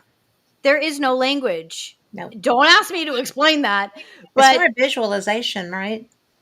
it can be, right? Some Yeah. like Kat, you see, Philip, I don't we'll find out if you feel, if you hear, if you whatever you do, right? For me, I always was someone that could hear. Jeremy, you might see, feel, hear all the above. As we grow older, we take all those senses on. But ultimately, like all through 30 years of channeling, how do you think I've channeled people from different countries? Yeah. Because it's not about language. No. It's about telepathy. It's about psychic communication. There's no language there. It's a knowing. And I No can't barrier. explain Yep. it other Yeah. than you all get it. You get it. Now, Jeremy, it's just like an intuitive sense. You hear a voice, right? We think that voice is speaking in English, but that voice is communicating something telepathically. That's all. And we are choosing to change that language to something we understand. But there is no, I don't want to, I want to say there's no language, but you know what I mean. It's has nothing to Well, do with, basically, we're still part of Babel, but we, if we're doing it with our minds are so powerful mhm. that I think a There's a lot of barrier. what is still in there in our core is the ability to comprehend. Mhm. And, if you have a savant, then they speak what, 7, 8, 25 languages with no effort. Mhm. but that's because that part of them is activated. Mhm. Mm. Yeah. Yeah, the same thing with the people that can paint things that they've never seen. Mhm. And to me, that's really cool. Mhm. But because that's channeling from a whole different part of you, I think. So, Absolutely. anyway, Completely agree because the savants, and then you got those with autism. mhm. Mhm. Because I remember We're seeing, often savants. yeah, because I remember seeing a story where one autistic person, he's an artist, and he did a one flyover of New York City, and then from memory he penciled every building Wow. onto this large canvas. Amazing to be able to retain that kind of detail in such a short amount of time like that. And maybe it's Right. already there. Maybe it's already locked in already. They say we have through quantum, mechanics and stuff that everything's there. It's Mhm. all there. It's all It locked in, is. But that's a and whole different and that's a really whole fun different. topic. Yeah, because I've been actually And digging into that with some friends of mine. That talking about the quantum. Well, I'm trying to think of the what we were talking about. It was I was reading a book recently. Or I was listening to a book, an audio book. Was talking about the about quantum mechanics. I had to, but anyway, yeah, it was a very interesting topic, and how everything is already locked in there. And it was a study done where they were trying to figure out if memory was they were like taking pieces of their frontal lobe off, and it was they were still able to, well, pretty much in a nutshell, that everything is stored already. It's not. It's in. I think I got to think of yeah, I think I got to think of the name of the book, but yes, I'll you have to get do back with you because later I'm Is on wanting that on to that that. read it. a Bob Lazar T-shirt I see you wearing? Oh yeah, it's my Bob Lazar T-shirt. Yeah, I'm fascinated. I'm very fascinated with this story. Yeah, I am very too. fascinated. Yeah, I think it's very true. I think a lot of people I have done believe an it. awful lot of work to discredit him, and Yeah, they just made themselves look like goofballs. Yeah, I Dreamland. It's a great story. read his Dreamland is a story great book. and Lear's story. I actually got to go for my very first time last summer. So to Area 51 and went down and had lunch at Dreamland and got to go out to the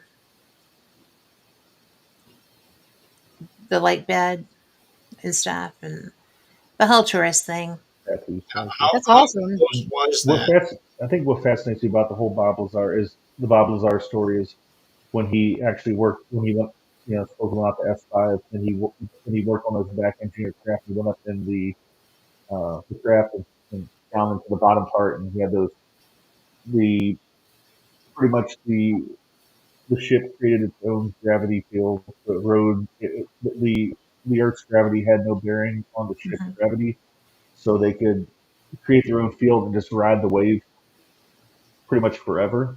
Yeah. Mm. And how those little swinging arms would like had its own function and stuff. And he said that um, uh, he knew about well, element 115 before was part of the propulsion of that craft.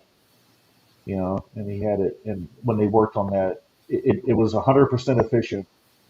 Getting off, they were standing next to that that power source from that craft, and it produced 100%. He said it was cold to the touch, but yet it produced 100% energy.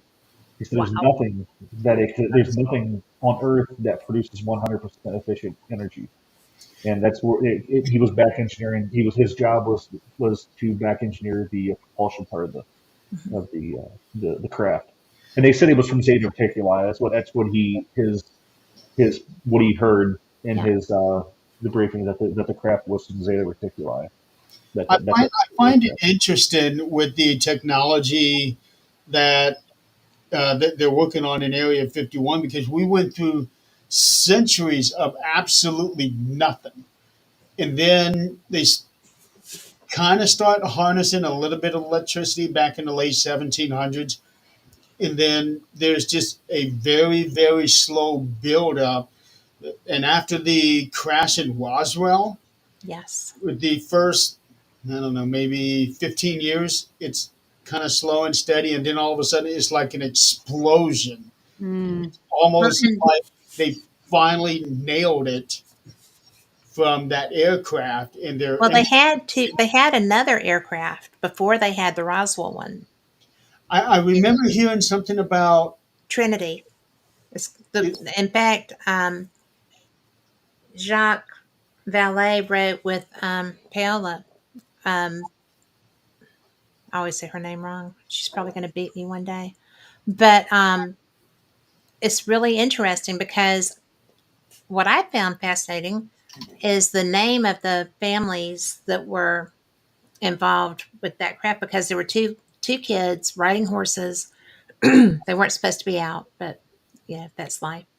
And a, a craft came and it clipped a like a comm tower that had whatever little communication lines that they had back then going to the base.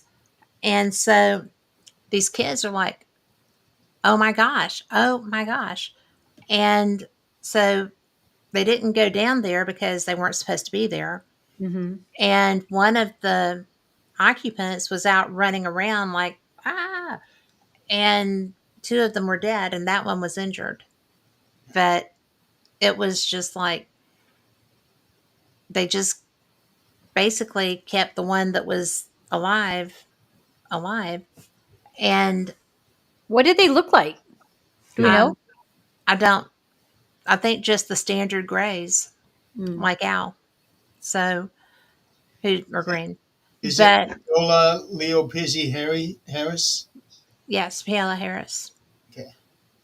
But it's really interesting because the family name of one of those children was the last name of somebody that reached out to me on Facebook a few years ago. No kidding. And I didn't know who he was. And I couldn't find any information on him. He was, he wanted to talk to me. And finally, I just said, can you tell me about your history? Uh-huh. Because I can't find out anything about you. And he was always in pictures with my friend Stanton Friedman and Kathy Martin. And so I couldn't figure out why he had reached out to me, why he was always looking like a fan, right? Mm. Not somebody that was part of the conferences. And so I was just like, can you just tell me about you? And he got, I think I offended him and I wasn't trying to. I just wanted more information. Mm-hmm. And because I don't like being blindsided Sure. mid interview, right? And so when I was reading this book, this has been 5, 6 or more years ago that this man reached out to me. And I saw his last name in that book. That was his grandfather. That was one of those children that found that Wow. craft. And I just felt like but he could have just talked to me, Sure, sure, sure. because I would have loved to have that conversation. Of course. And I couldn't because I didn't want to, not knowing, I didn't want to I wouldn't have brought a story like that to the air without having information. Sure. So, but it was just like, I'm going to find him because I go to UFO conferences and I'm going to find him and I'm going to apologize and say, why didn't you just tell me? Yeah, yeah, yeah, You yeah. know, but and Jeremy, that's a great book. That's a really good book. In fact, What's it called? Trinity Trinity. Okay. by Jacques Vallée and Paola Harris. But it's really, so I did not know that there had been a crash prior to Roswell that was also taken by our military, Hmm. because they came and got that craft too. Mm. The And way that I understand it is around Roswell, there were actually 5 crashes over a period of months. And the one that we know was the last of those crashes. okay, well, That's I how, didn't know about the other three, yeah, but that's how I understand it. Well, the only reason they found that one was because it knocked down their telegraph tower, Mm. their communications Mm. tower, and basically it was just a line strung on a telephone pole. And when they couldn't communicate, they went trying to trace the line to find the problem, and they found a lot more than the line down. Oh, So now, Wow. I now think, let I think me most let me ask you. I think most of the craft that they took out of Area 51s now they took most of the I think bodies and stuff out to Wright Patterson, didn't they? I In absolutely in agree with Dayton. that. Yeah. Yeah. Now And let me ask you a question. The Trinity UFO, I was looking it up because I'd never heard of it before. It was not long after they did the Trinity test in a big big bomb that they had. Um, did they do a hydrogen bomb testing around Roswell? I don't know that for a fact. I know that most of the hydrogen testing was in the desert outside of Vegas. They actually, That, because Stanton that's Friedman what I thought. was the nuclear physicist that was part of, well, one of the nuclear physicists that was part of all that. And so, I mean, because, you know, it was very close to Vegas because even if you go out there now, the Gold Nugget and some of the other hotels still have the signs of the nuclear explosions because people would go and go to their rooftops to watch the detonations. Wow. So that Because was a big draw there. the reason I'm asking is, could there have been um, something left over from the explosion, like how in Chernobyl, when they had that meltdown, you still can't go there. Mm. If anything from the testing site could have done something to the UFO's um, inner workings and cause it to crash. Well, I don't know. I mean, I don't know, but I think probably more likely they weren't used to our gravity Mhm. and maybe they were not very well versed. You know, maybe they were kind of new at what they were doing too. Yeah, Mhm. they Because claimed that they claimed on these craft were at slow speeds they were fast traveling craft, you know, most of the mhm, and then when they traveled at slower speeds they were very unstable. mhm. And Mm. yeah, I think when they're coming into our atmosphere, they probably slow down. And if it's an atmosphere that they're not used to, it makes it even more unstable. So it Mhm. makes you wonder. Because like I'm gonna go back to the Bob Lazar story. He said when he watched, you know, the test flights of the sport model craft, Yeah. when it was moving, it was really unstable. It rocked back and forth, and just it wasn't a stable craft at slow speeds. So it makes you wonder.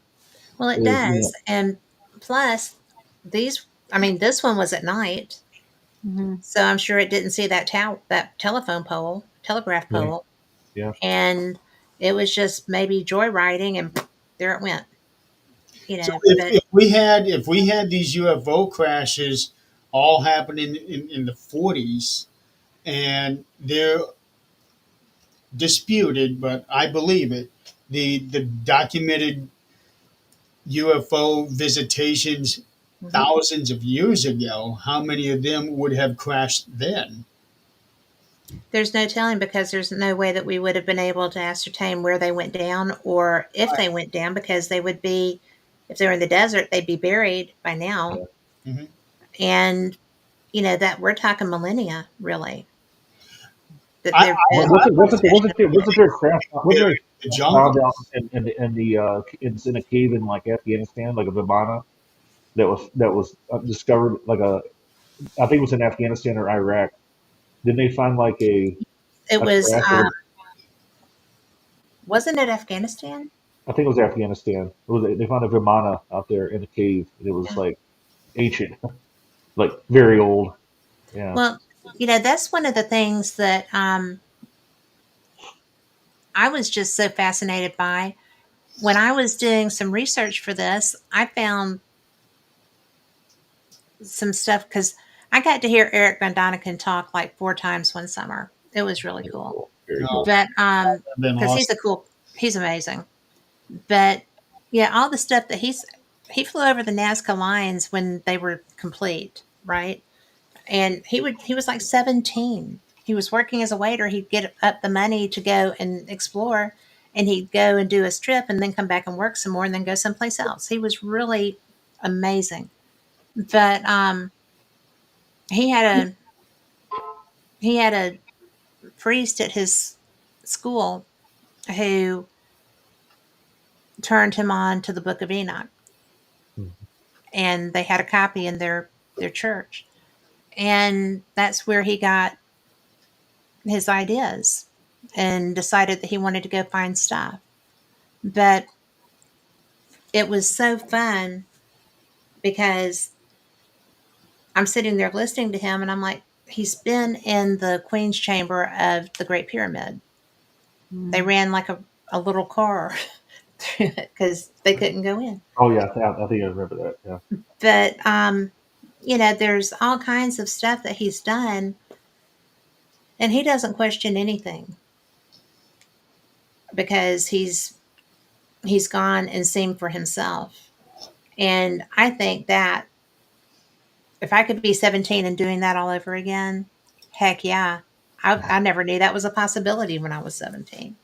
But Most people aren't it, interested in this. His book Chariots of the Gods really Awesome though. changed everything in terms of critical yeah, thinking about this kind of thing. Mm. yeah. And if you'll look, that that title has a question mark at the end of it. It does. Mm. And he was attacked viciously for that book because we're going against God. We're going against the Bible. This isn't biblical. You're you know the Antichrist basically. And he told this one man that was just so busy attacking him. He was like, "Have you actually looked at the book?" And the man's like, "Well, what?" And Eric said, "There's a question mark at the end of my title. I'm Mm. asking, are these the chariots of the gods? Is it a Mm. possibility that these are the chariots of the gods?" Because Ezekiel left in a flaming chariot. Yeah. There's so many UFOs in the Bible, Mm. and I think there's four. And you cannot be so close-minded that you can't say, okay, well, if this is the word of God, why are there UFOs in it? Mm.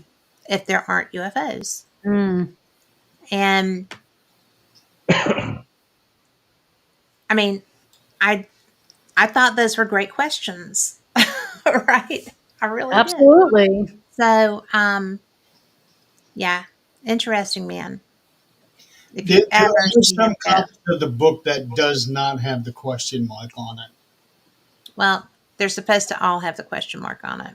Yeah, they are. Unfortunately, they Then don't. that would be on the publisher. Yes. I actually read that book. It was fascinating, Mhm. and one of the chapter headlined is God an alien? Yeah. Well, he is. He's not of the earth. Right. Yeah. Mhm.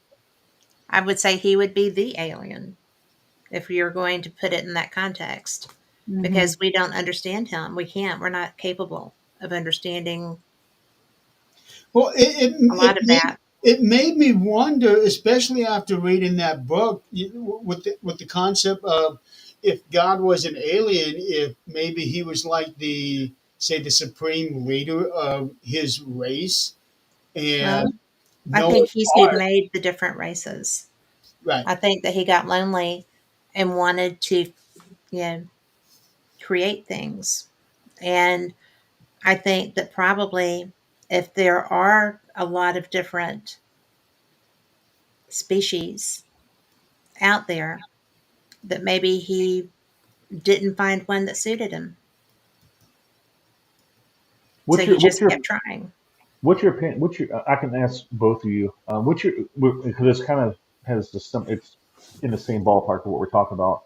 What is your opinion on um, the like? I want to say not really panspermia, but more like that we were seeded. on this earth as a, you know, Is a science project? yeah, I guess you can call that, yeah. Not really, not really a prison planet, I guess, but more of a science. I'll say a prison. I'll say a science project, or more like a just seeded to keep a race from dying off on another, you know, another planet or something like that. That What we do you are think? actually, I Yeah. believe we were seated here because I think that Noah's Ark could be an interpretation of a seed ship. Could be. What do you think, Marianne? I mean, I know nothing about the Bible, so yeah, Well, I do you, mean, I guess maybe just going even without that. it's Do not you really think biblical. that do you It's not think really that we biblical though. were? Do you think it's possible that we're not originally from here? That we were like they're talking about, like a science project, or like you know, I don't think it would be a penal thing, but it would explain a lot about a lot of us. So you know, I well, mean, the prison or planet colonies, or is a theory, colonies. but yeah, yeah. Yeah, we colonized everywhere, or we have in the past. Look at England; they colonized everything. So maybe that's a genetic factor. if I'm following the species of human being, just like the species of Palladian or any other ET, is there's the sole purpose is to consciously evolve and learn. Hmm. And so our sole purpose is simply that, to evolve and learn. I don't believe that.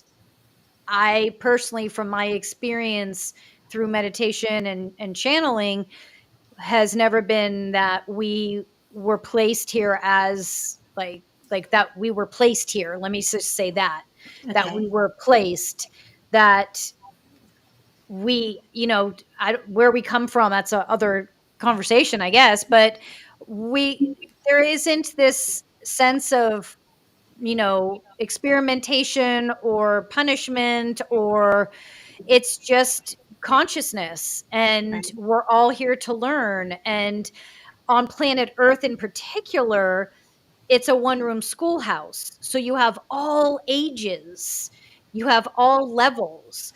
And so you've got first graders at a consciousness, 10th graders at a level of consciousness, all on one planet. Whereas some planets, everyone's in the same on the same level of consciousness, like Palladians and like other groups that are evolved. And so it's just human beings. We have free will, and free will is the choice to become conscious and remember who we are or not. Right. And so that may implode the planet Earth, it may not. We may evolve, but I have never experienced or felt that it was for any other reason other than learning. Consciousness is about learning, and we've all been through so many lifetimes that come from the past, that come from the future.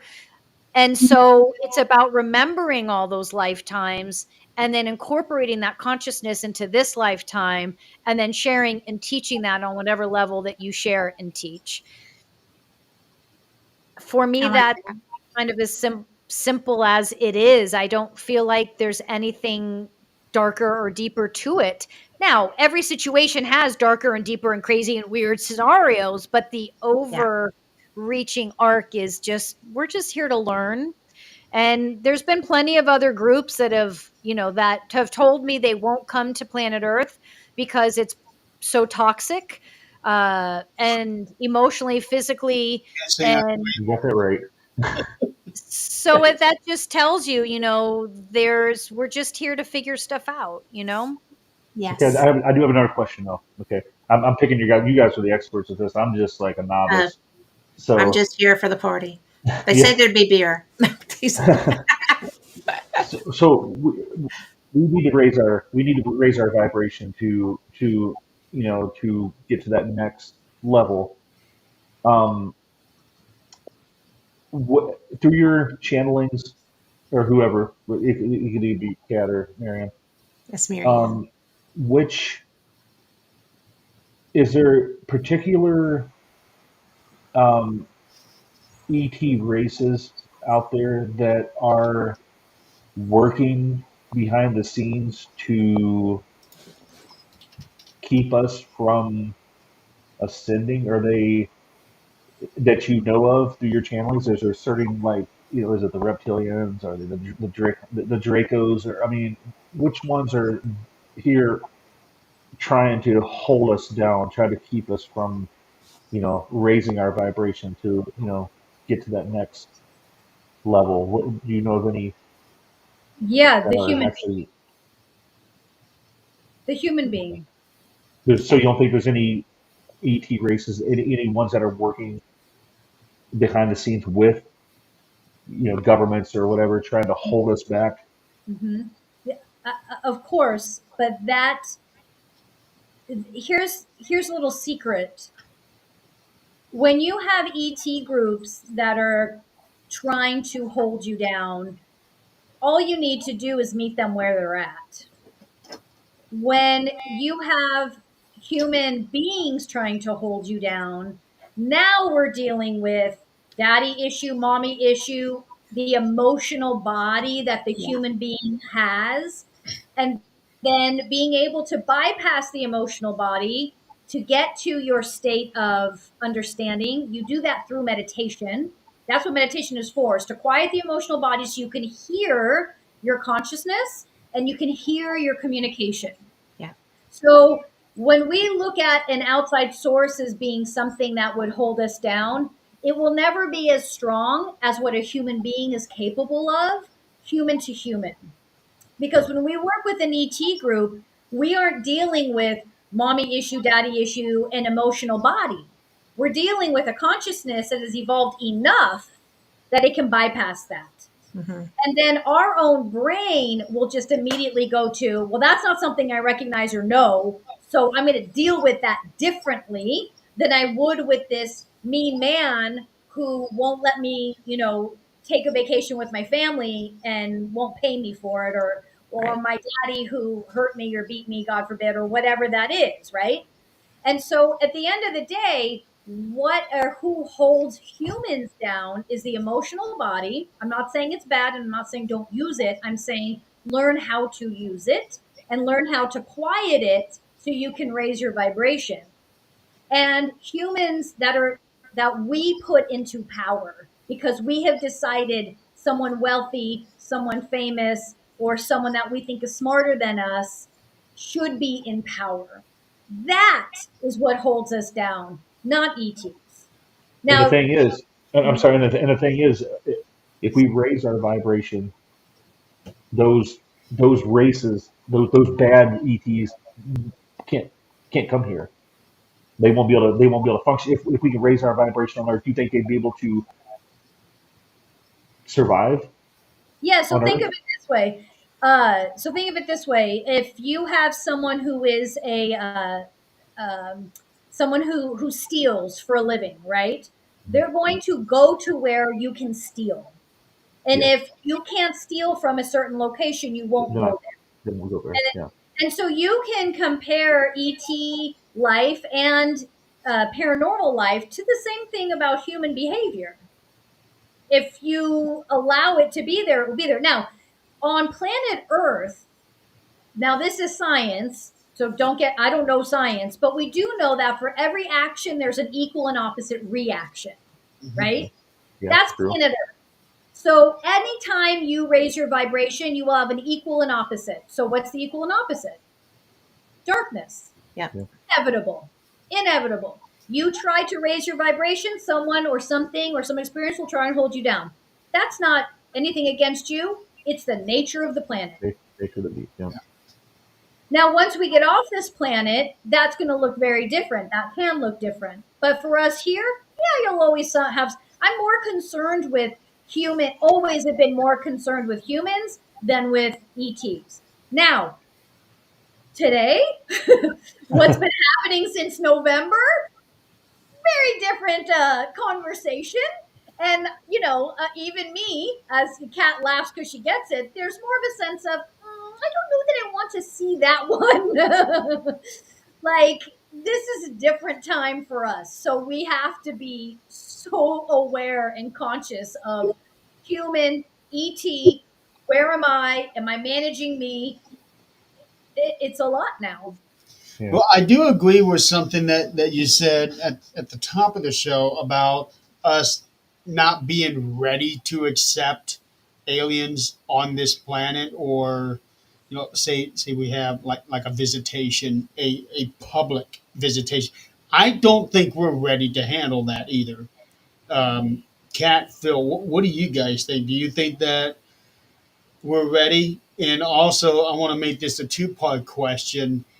What do you think it would take for us to get ready and accept it and not go all, riots and crazy and all of that stuff? I mean, we're trying to kill each. We're trying to kill each other as humans. Just imagine what would happen if you know, foreign, an alien tried to come here.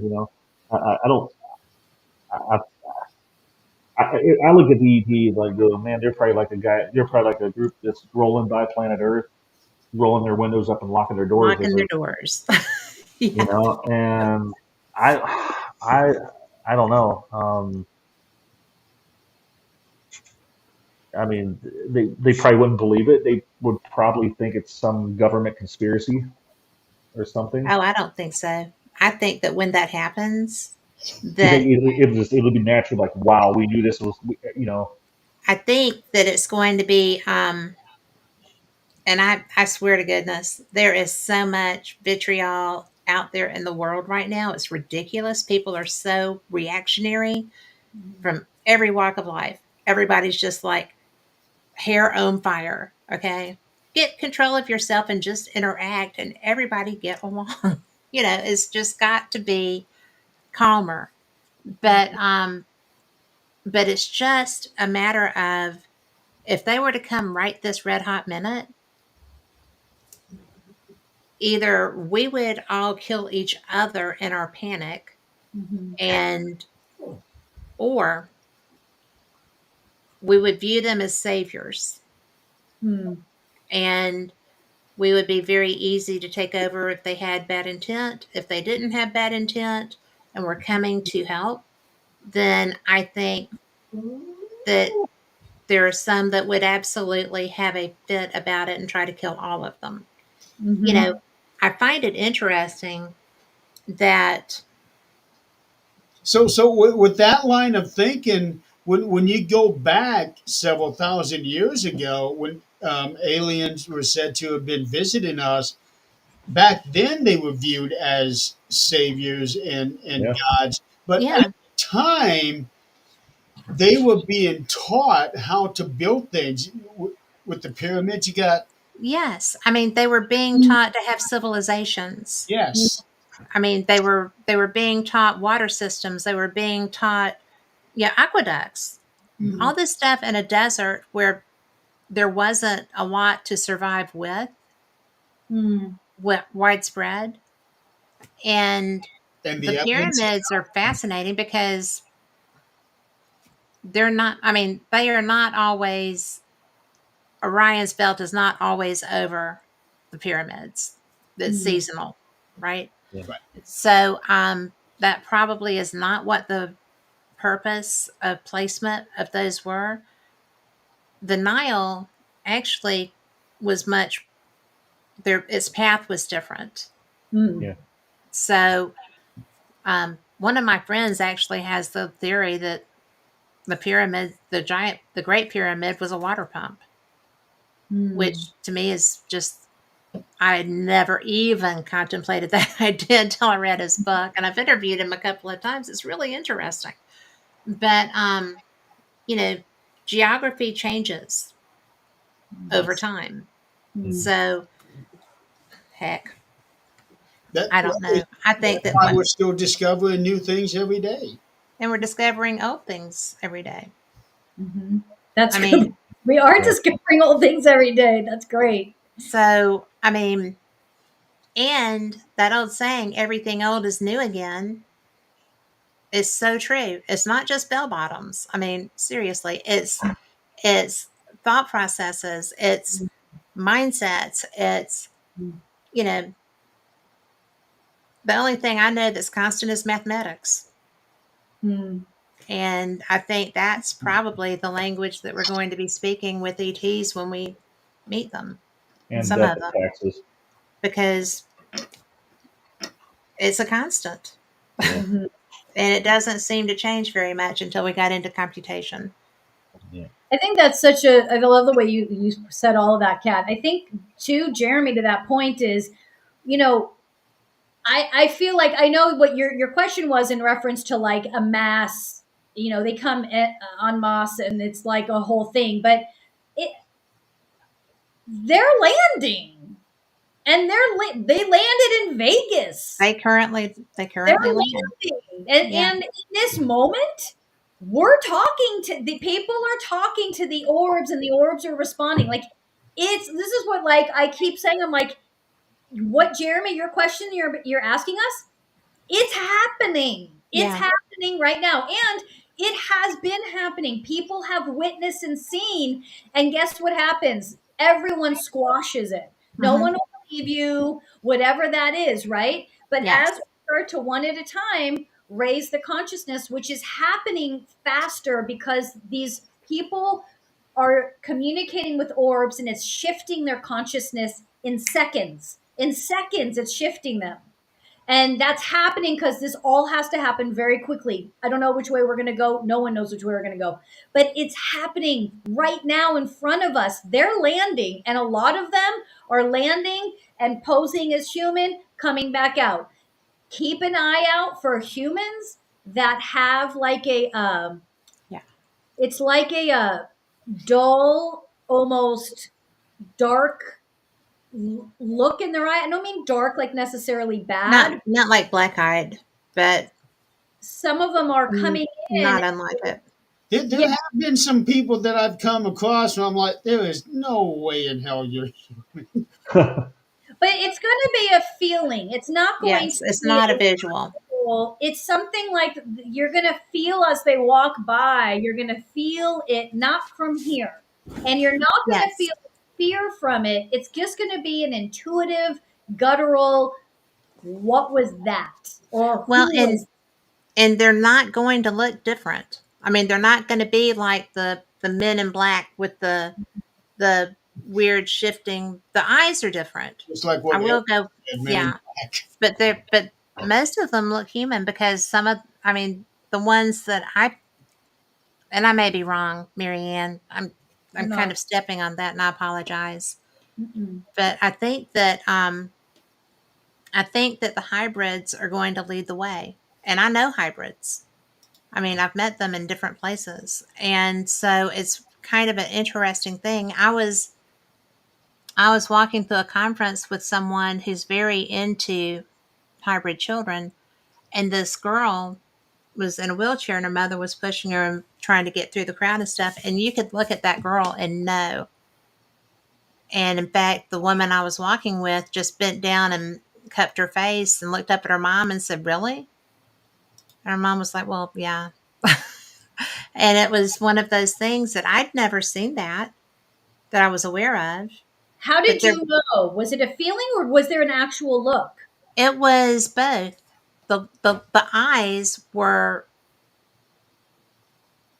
green with a lot of gold, and not unlike the eyes behind you. Mm-hmm. Okay, Mm-hmm. the colors, but a Mm-hmm. little bit more gold. Mm-hmm. And the she glowed, and Really? she was wheelchair bound. Mm-hmm. So Hmm. it was it was, but the mom's face was kind of like, yeah, you know. And the woman was very famous in the UFO field The and would have known that. Not the mother, the woman I was walking with. oh. And so when I mean, because she just stopped and bent down because this child well, she was an adolescent, had caught her so off guard. But it was at an experiencer, and it was a very strong conference. And so it was nothing there. I had not really had a lot of experience with experiencers prior to that. And I went I went to the group because I am one. You know, Mm. that craft really blew me away, and some other stuff after that. So it was interesting to me to hear other people talk about it. And it was very mind opening for me Mm. because even, and I had an experience when I was like in sixth grade too, but it was such a weird thing that I feel like maybe I've had more experiences that I don't acknowledge Mm. because they didn't fit the narrative. And I think Mm. that's what we're going to find if they start really showing up here in the near future. I think that if we don't start getting some intervention, we're going to have, we already have bad actors that are doing things. You know, um, Maui wasn't natural, LA wasn't natural. Um, Phoenix has just had a thing where they're trying to set up, they've come up with a plan to be a smart city like LA was designing. And this week, State Farm canceled fire insurance in Phoenix. Oh, that's a bad idea. Yeah. You said smart city. What do you mean by that? Um, just like we have smartphones and like very, very digitally integrated, light rail being the primary source of, I mean, they are smart. It's like the way that a city would be in the Jetsons period, but without the flying cars yet. So Okay, it's can I just, ask you something? sure. What I have to interrupt because I have to ask this. I okay, so first off, when you said you don't know if you're correct, you're stepping on. You're correct. You're experiencing and discussing something. So what I was describing is beings, ETs that can morph into human and then morph out. Yeah. You're describing, if I'm correct, actual, like, are these people having sex with ETs and they're having a baby? Is Yeah. that what you're talking about? Either that or implantation. Okay, okay, But okay. I know two women who have had children by aliens that were taken. The babies were taken. Yeah. One of them still sees her son The babies were taken by the aliens? by the, in that particular woman's case, by the father that she had a relationship with because he is alien and looks alien. So he lives with his father, but the father brings him to visit her. She said she Like, wrote a book about it. these are the ET days of our lives. What, Pretty much, yeah. But the other person had a pregnancy that the child disappeared. You know, the phantom pregnancy that people yeah, have yeah, sometimes. yeah. And so I asked, because of my experience with the first person, um, I, in a private conversation, asked my friend if she had ever seen that child, if she felt like she had ever seen that child. Mhm. And she just kind of looked at me like I'd lost a mind or grown ears that, pointed or whatever. Yeah. And she said, "Well, I thought I did once because there was a young woman hiding behind a car watching me. And I thought that was my daughter." And I said, "Did you feel drawn to her?" And she said, I did. That was my daughter. And so those are two people that I know. One went public with hers, very public with hers. And the other one was an experiencer with a disappearing fetus and saw someone that she felt was that child years later. Where'd you go, Phil? Wow. Did So you just get abducted? abducted. That's incredible. Okay, so what I want to say to that though is this is what's so fascinating about life is everything you're saying is like, and everything I'm saying, it's not, but it's like it's two different worlds, but they're both happening, and But I they're mean, both, I don't know if they're two different worlds because if they're here, why would they not interact and maybe get involved? I mean, it doesn't have to be falling in love, but being involved maybe. I think And by two different worlds is like for this is purely my for me it's like there's people like me who communicate with ETs, and mhm, like for me I'll help people who have been abducted to stop the abductions and stop that connection, blah blah. But then there's this whole other world of like yeah, everything you're saying, and that's a different world than what I've been in, and this is incredible. well, That's I what I'm mean, saying. It's like so crazy. but they're physical beings, and apparently they have emotion too. So it's not they're not just spiritual interactions all the time. But see, here's the thing that where I think I haven't landed on it yet, but where I see it's two different worlds. I I don't like I don't like that behavior. I don't like it I would being, agree with that. and so that isn't, and I'm not telling you this, I'm talking this out with you. That Oh no, I'm not taking offense. I'm enjoying this. So that's not a spiritual experience. That no, to me is that is not no spiritual. different than what happens on planet Earth if a woman is taken advantage of, raped, whatever, Yes. right? And you're being violated. There's this article this friend sent me just last week, and maybe you know who this person is. He draws these ETs, and they're Mhm. hybrid ETs, Mhm. but he had experiences as a child, and then they started mating with him. Well, that is It inappropriate. isn't. Well, I would agree with that because these are not human beings. Okay. And they do have, I don't argue that at all. I do think it's violating. That And and the person who had the disappearing fetus uh huh. experience, and that happens a whole lot. It really does. And so it's almost like a,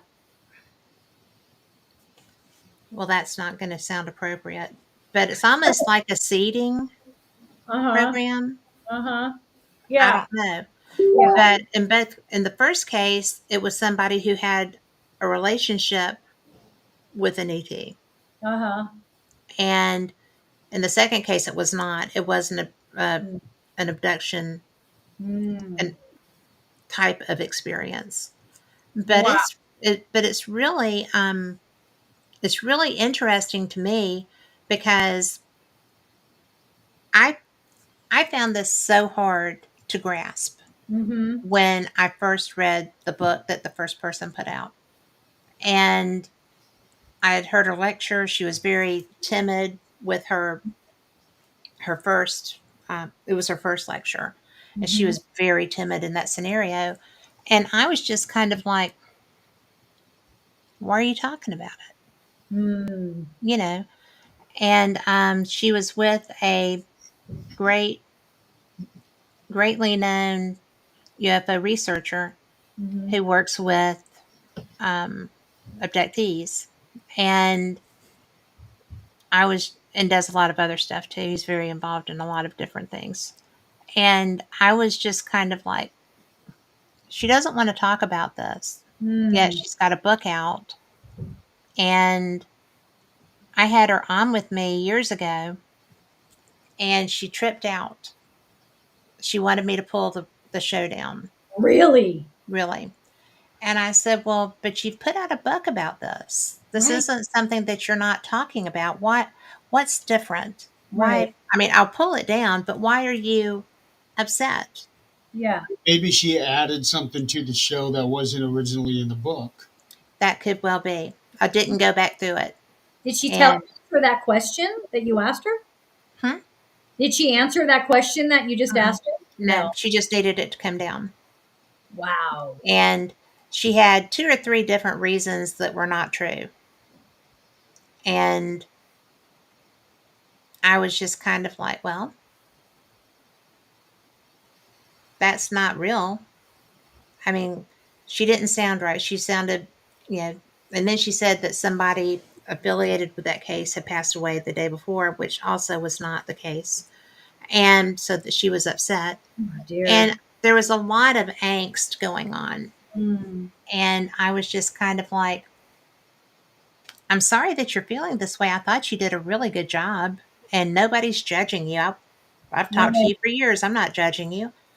And it was weird, Yeah. right?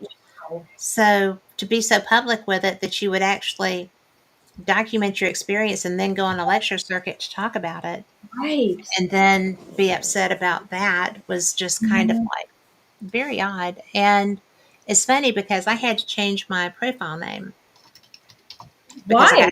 I got hacked, like everything hacked, financials, the whole bit from through Facebook. And so she found me and sent me a friend request after all these years.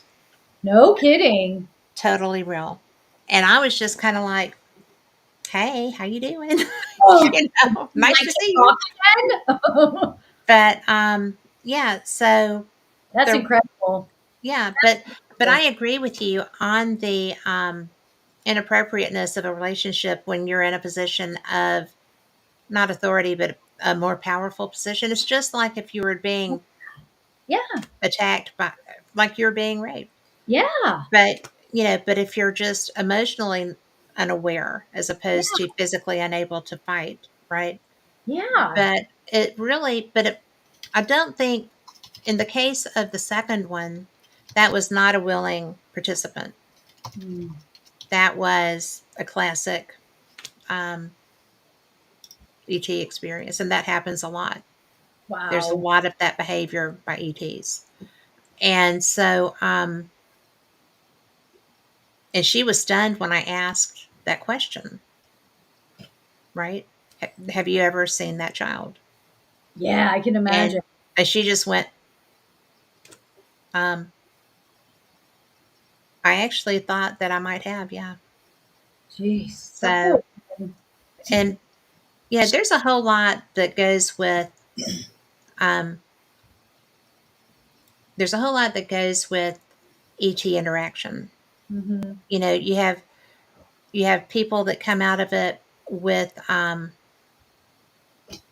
horrible memories.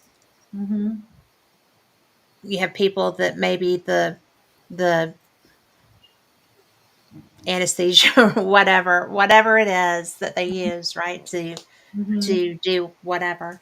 Um, because there's so many abductees who have scoop marks where samples are taken. There's Oh so god. many. I mean, there's so much experimentation done on us Right.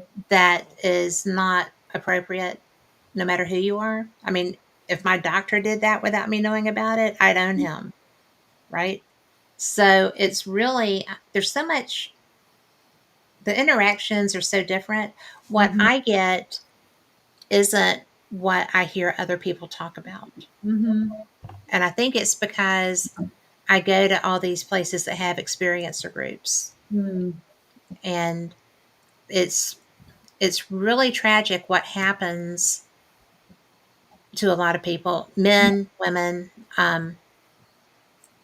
A friend of mine was camping as a military person with another friend. They'd gone hiking and camped out that night and had the the big black rectangle, not, yeah, come over the cube. It's not a cube, but it's they saw it coming across a field, Mm.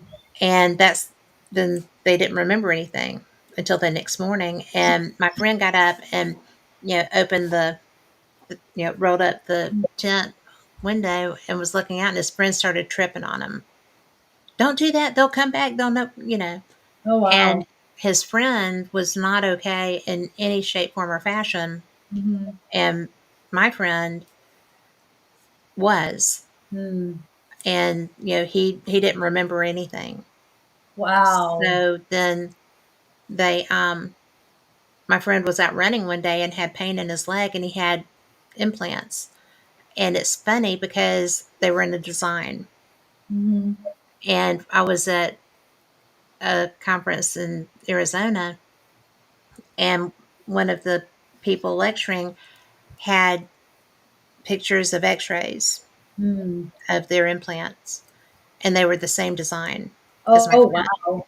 Oh And wow. I was like, is this a thing? So Wow. I started listening more, and apparently it is. Yeah. So, That's I, incredible. it's crazy.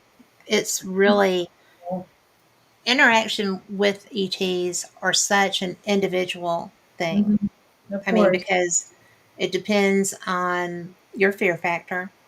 If Mhm. you're comfortable with seeing them, Mhm. if you if you've been interacting from childhood Mhm. on, or if it's something that was a one-time thing and it just destroyed you psychologically. Right. Those people in Vegas that saw that one take off, Mhm. they didn't know what to think. Right. And I know. that was on a cop's camera. That You was know, that was a trained observer that saw that. that was And incredible. I J- mean, it's so wild, right? Incredible. What happened to Philip? he told me that something happened on his end. Um, he's trying to get back on. Okay. I have to go walk my dogs. I'm trying to read. Can you read Jenny Sullivan's Right now, question because she's getting upset that nobody's answering her and I don't have my glasses on? I don't yeah, have my she's asking about an ET interaction Maybe or that's interaction. interaction um, was an example of being raped. So that's what she's asking. Oh, what's an example of it?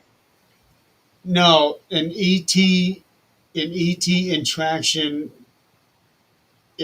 was an example of being raped. Did she get that right? Oh, the example of being raped is somebody impregnating you without your permission and your knowledge that it was happening. Well, no, she's asking about the alien part. that. Can an alien do that to you? Can an alien is she asking can an alien rape you? If that's the question, then yes. We That would know be a yes, yeah. because, and that is actually,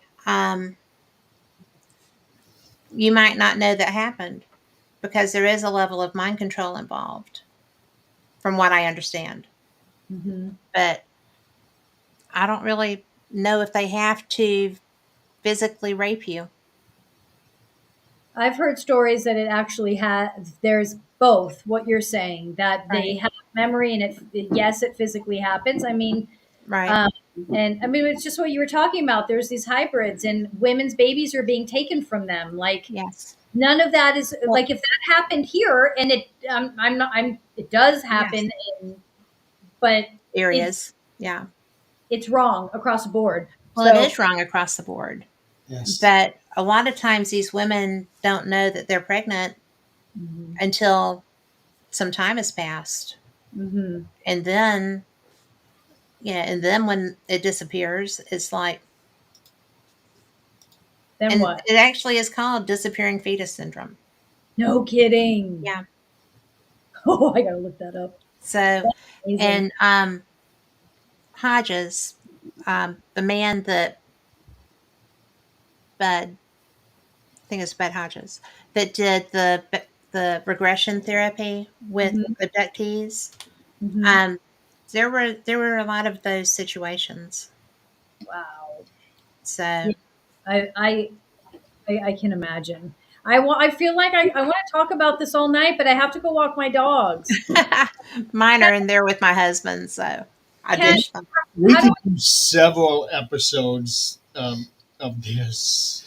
Well, I I'm want to up.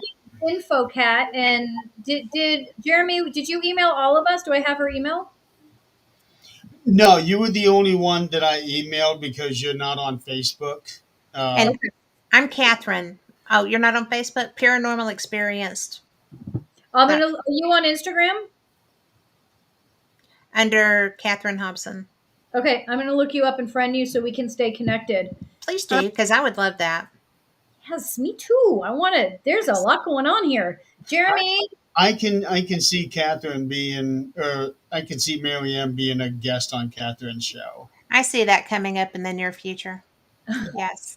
being friends, being Well, each we're friend. already friends. This kind of built that right up. We're just going to build on it. Oh, So okay, this you is guys. Jeremy, thank you. Oh, it's great having you guys on here. I will let Phil know that we're wrapping up. He was having some issues. But will you also send me Philip's info? How can I find him? Because I want to get him that book and stuff. I don't know of any emails of his. I can. Just have him reach out. Just give him my email and have him reach out to me. Okay, I can do that. Please. he can give me Okay. yours too, and I can send you mine. Yes, I'll do it through Insta. I'll look you up on Insta. Perfect. Okay, thanks you guys. That Thank was you. amazing. I had so much fun. It's so nice to meet you. You too. I know. I'm looking Okay, forward to more conversations. 100%. There's so much to talk about. There is. We have so many interests and so many similarities. It'll be fun. Yes. Yeah, Thank this you, show has Jeremy. gone on for about 2 hours and 20 minutes. I did not expect this to go as. I know. I Well, thank know. you for doing it, Jeremy. I I know. was telling Philip earlier today, if I can get 1 hour out of you guys, I'd be happy. Anything beyond that, I'm good. Dude, we got 2 more hours in us. So we just started. Yeah, we just got started. Okay, this just started happening. We're gonna have to do more. Yeah, and I need to get to bed because I got a long day tomorrow. Yeah, but thank you. Good night. Have a good night, ladies and gentlemen. We'll go ahead and wrap up. Thank you so much for playing along, and I don't know when the next episode of 13th Dimension will be. Hopefully, real soon. But until then, you guys have a good night and have a good weekend.